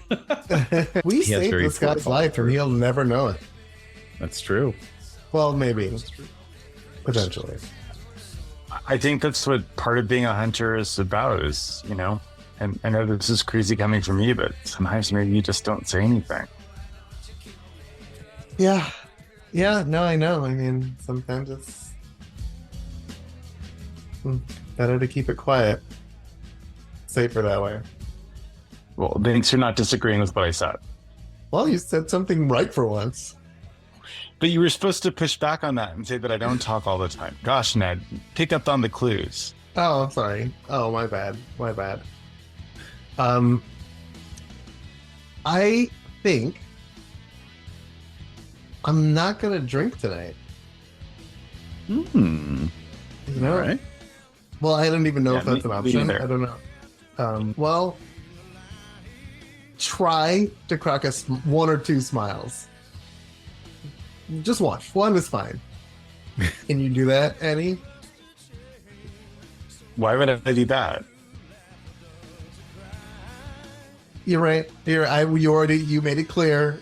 You're not going to absorb any vibes. I'll absorb double the amount. Cool. Yeah. So I'm gonna walk around. I'll see you guys. All right. Good luck. So anyway, Annie was feeling awkward, so she walks around. She's also not going to drink tonight, though. She's not making a big deal about it either. I think there's a part of her that just wonders if something is going to go down, not necessarily here, but later on in the night if they go back to the thing. So she wants to be, sober. And I think that's Ned's logic as well. Is it just feels like things happen too quickly to be drunk for them, I actually think Nick doesn't drink. I don't think he's actually had a drink this entire chronicle, so I think that's just a character trait. He doesn't drink. Yeah. Yeah. I think Annie, as she walks around, is also on high alert. I think that she is at a point where maybe she doesn't understand that she's doing it in a very deliberate way, but she's like, where are the exits? Where's everyone's hands? Is there anyone who's acting in a strange way? Just she's starting to develop the instinct. Love it. So, doing a little perimeter scan, you identify, you came in vaguely similar layout to the Patterson house, and that there's sort of like an entry hall that sort of flows, into a couple different directions, into a large sort of open plan kitchen and dinette, and then in the other direction it goes into a big living room area and more formal dining room. There's a large sort of outdoor deck, and then there's also like an enclosed patio with a fireplace next adjacent to it. And Annie, as you're looking out at the patio, you can see the rippled reflections of a pool beyond the deck, and then the street I mentioned is called Canyon View, and it's aptly named because just beyond that there's a rather precipitous canyon that the house looks out onto. So The soundtrack is amazing. I know. So good. It's actually hard to focus. It's so good. So you're vibing. It's good vibes only. I am absolutely vibing, without question. Excellent. So Ned, you're sort of circulating as well. What's Yeah, he next checks in agenda? with everyone. Yeah, that's what Yeah. he does. Stoney's there, so it's gonna be a good time. But yeah, what's next agenda? Nick's agenda. Nick's agenda is honestly get some pizza. He doesn't really think they're going to learn a lot here, which may be his conspiracy theory blinders on. And he mostly gets invited to things like these because he is Ned's best friend, right? Like I think he's got the reputation as being probably the weirdest kid in the class, not the most unpleasant kid, because thank God I'm never going to take that crown. But I am like he's the weirdo. Like Annie may be kind of witchy, but like that's cool. I'm the one who insists that aliens are responsible for gravity reversing on Gravity Hill. Like, so I don't know. I don't even know like how people react to me. But like I'm there eating pizza. I'm kind of watching. Cool. All right. Okay, so Annie, give me a wits plus composure roll, since you're kind of checking for things. And I don't know if it's applicable for what you're having me check, but I do have the danger sense merit. Oh, definitely. Okay. So I'll add 2 then. 0. Alas. Right. Well, whatever it was goes unnoticed. All right. So Ned, Stoney came and found you, and he offers you a drink. You demur. Yeah. Yep. And he's like, I'm really glad Amistista threw this party. This is cool. Yeah, this me is cool, too. man. This is a dope house. Yeah. Really cool. I mean, do you see there's a tennis court outside? Yeah, wild. I didn't even know she played tennis. You want to try it out? Sure. Why not? I'll get 2 random other people maybe and do like a Do tennis doubles. self thing. Yeah. Okay. So yeah, you find Tyler and Stephanie. Tyler's the sort of star baseball player, and Stephanie's the head cheerleader. Okay. They're always down for a game, whatever it may be. So off you go down to the tennis courts. So for Nick, you're sort of contemplating your place in the world, and Sarah Guzman, sort of finds herself standing next to you. It's not super intentional, but at the same time, she's like, "Hey, what's up?" And she kind of looks around and says, "Want to go have a smoke?" At least it caught him in a good angle. Oh, there he's back. Oh, he's back. You're welcome. David, you froze with Hey. a great smile on your face. Yeah, it was great. Oh, yay, Yeah. good. All right, where did I cut out? Sarah Guzman had found herself, and then you cut out. Okay, so she just kind of finds herself like standing next to you, but she's still kind of like, "Hey, what's up? Want to go have a smoke?" Stand outside with you. I don't smoke, but if you want company, I'm always happy to give someone company. Cool. So you make your way out onto the back deck. Amistista is there, and Lauren and Jesse. So nice little group. And a joint comes out. It's lit. Starts getting passed around. Lauren also passes, and but it's just generally just chatting, laughing, joking. That Annie, how are you feeling? Are you relaxing at all? Are you still refusing to absorb any vibes? I mean, I think I'm deliberately trying not to, but at some point I probably will let my guard down and, find myself laughing at something dumb someone does, or, tapping my foot to the more upbeat songs. Okay. So yeah, I mean, I'm having an okay time. Cool. All right. So down on the tennis courts, we've got Ned and Stoney versus Tyler and Stephanie doubles match. Let's see. Let's get a roll for Ned. Dex plus athletics, and we'll pose it. All right. Can we have it? I mean, does it matter whether it's tennis or badminton? I feel like maybe they thought it was a tennis court. They got and like, what is this thing? I'm into it. I love that. Yeah, badminton's fine. Yeah. Funny looking tennis rackets. Yeah. Okay. Dex athletics, you said? Mm-hmm. That's pretty good.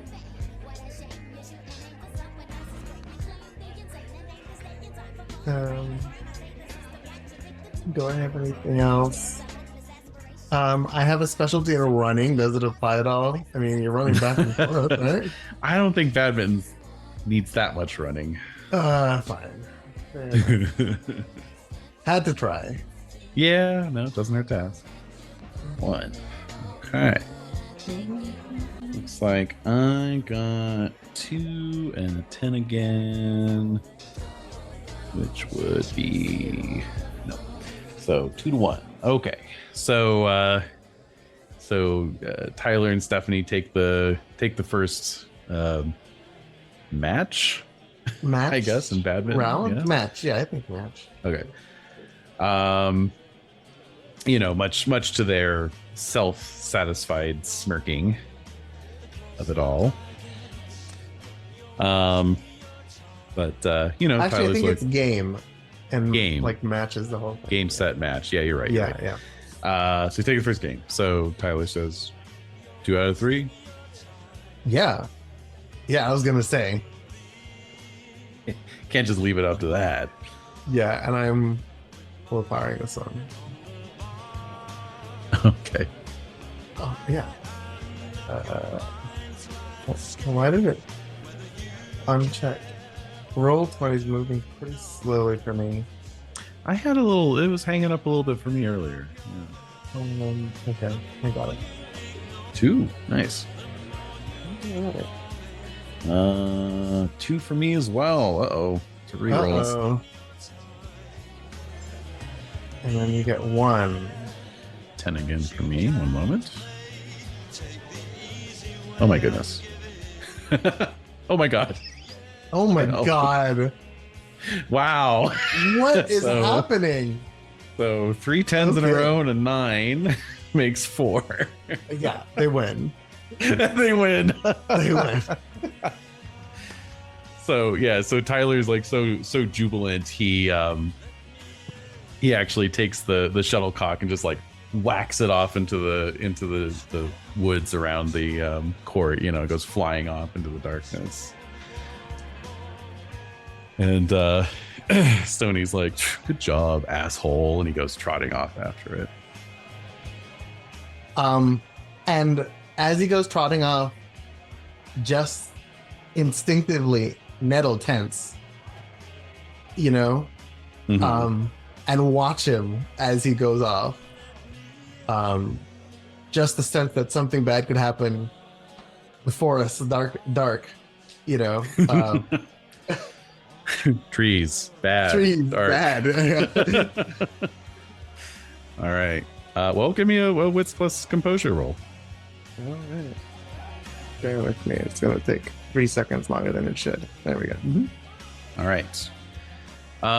So you see him go, trotting off into the trees, and the shadows very quickly envelop him. And then he disappears from sight, but it seems to happen faster than it should have, like as if maybe he fell over, but there's no noise. Stony, I'm just going to jog over just a little bit faster than a jog. Okay. There's some rustling like in the undergrowth, Yeah. but no noise. Hey man, I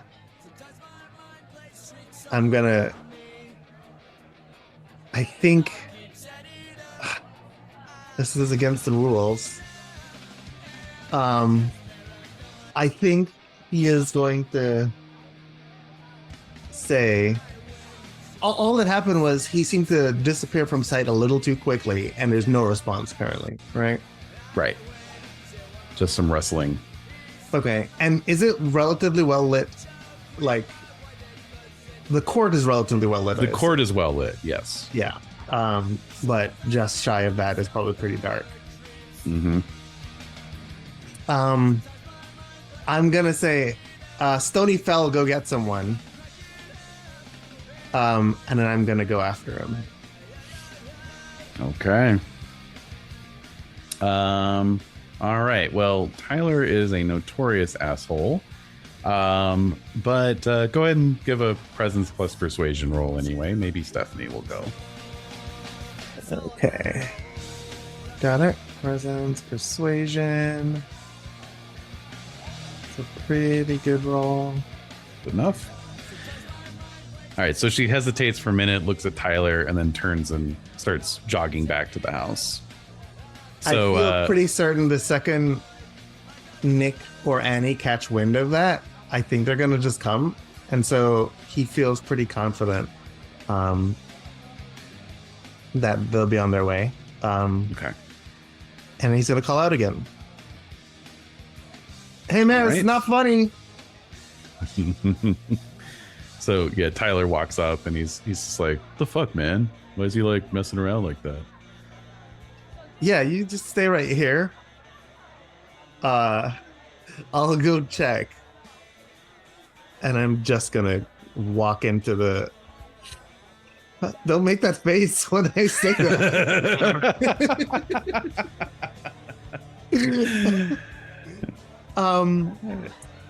I don't have flashlights. I probably do have stakes, but I don't have my flashlight, which is pretty much the crucial thing here. I mean, it's pitch black. I understand. How about? No, we don't even have phones. Phones don't do that at this time. Nope.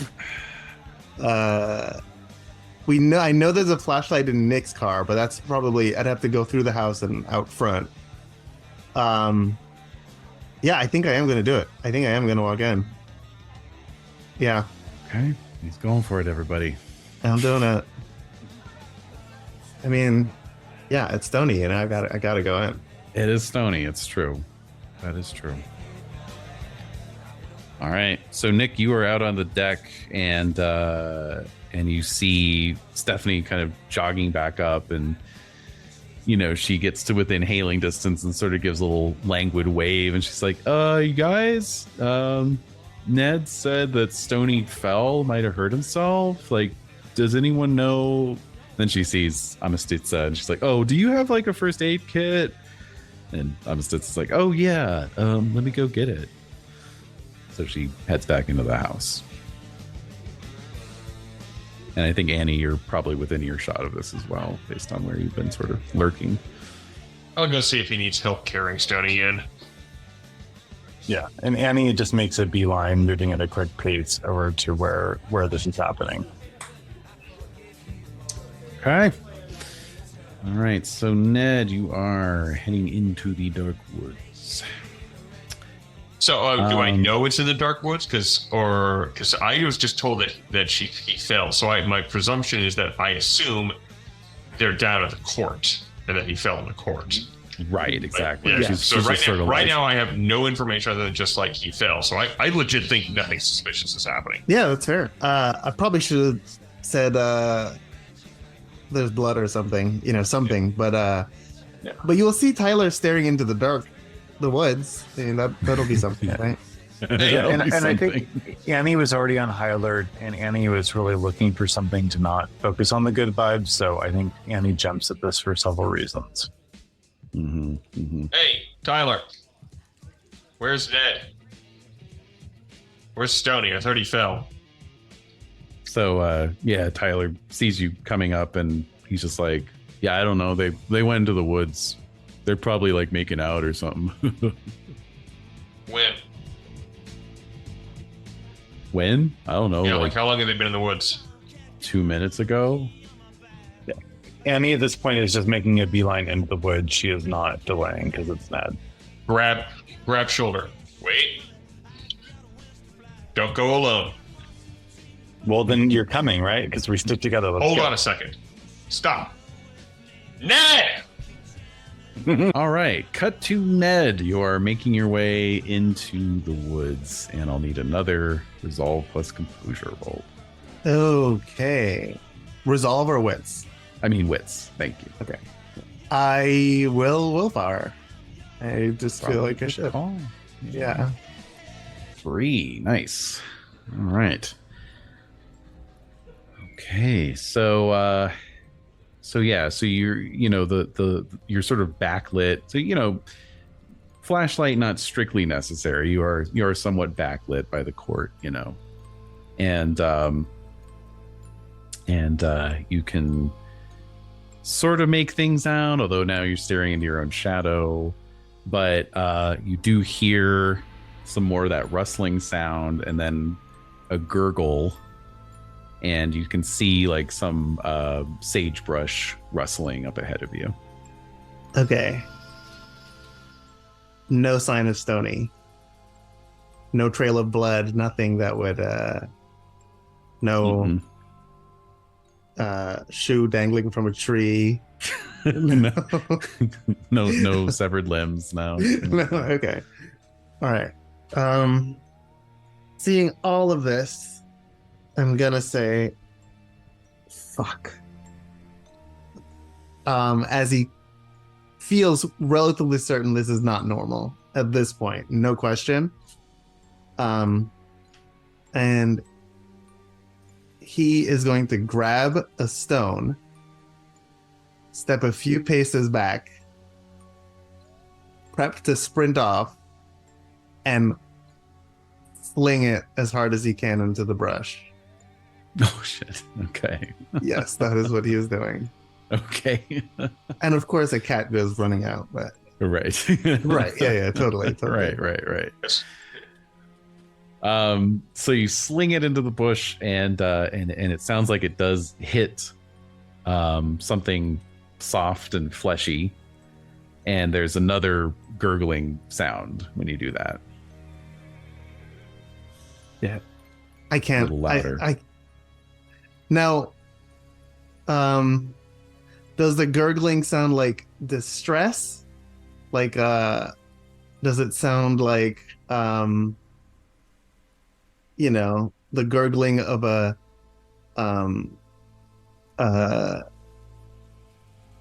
spring? You know, No, it does not sound like natural spring water. No, sadly. Yeah, it does sound. It sounds organic. It sounds perhaps a bit distressed. Yes. All right, he's gonna have to go around the sage bush, not directly into it, just around to try and get a sense of what's behind it or underneath it. All right. So you're just coming around, and you can see Stoney's Reeboks. You know, he's clearly prone and sort of half under the bush, and then at that point you hear Nick go, "Ned!" I'm going to shout, "It got Stoney." Mm. And I think that's it. Yeah. All right. So y'all hear that? What do you do? We need a flashlight. Annie's gonna Nick's looking for the flashlight. Annie's gonna No, dart the ahead. flashlight's back in my car, as I recall. Yeah. Yeah, so I'm going. So Annie's gonna head for Ned. Okay. And Nick's running back to the car. Yeah. Okay. Annie, you find Ned pretty quickly. He didn't wander too And she's far. gonna sock him in the arm and say, "What the are you doing?" Got Stoney. And he is going to try and check his neck specifically at first. To see if he is okay, which I suspect he's not. Indeed. He's lying there, and the ground around him is soaked in his blood. He was obviously slashed in the throat, and is pretty much gone at this point. Jeez. You see the last bit of light sort of fading from his eyes. Annie will rest her hand on Ned's shoulder. He's just sort of stunned. Why? And he hadn't gone in to check the body until Annie had arrived, because that's like when you're most vulnerable, you know, when you're bent down, you know. So he had stood there the whole time wanting to do it and not doing it.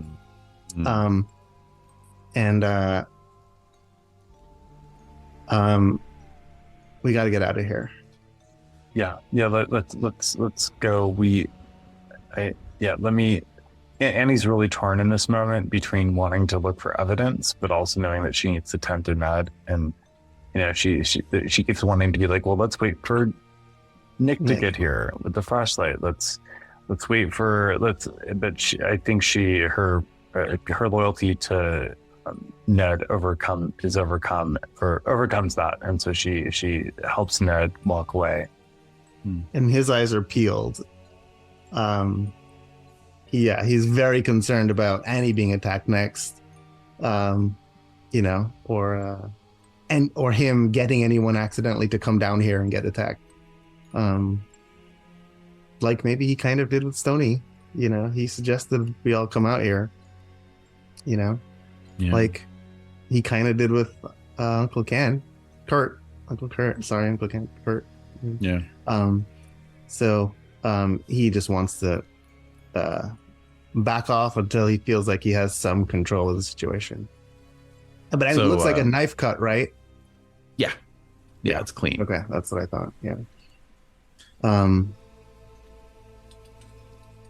Can I roll, even though I know, and probably Ned does as well, like a medicine check, or like?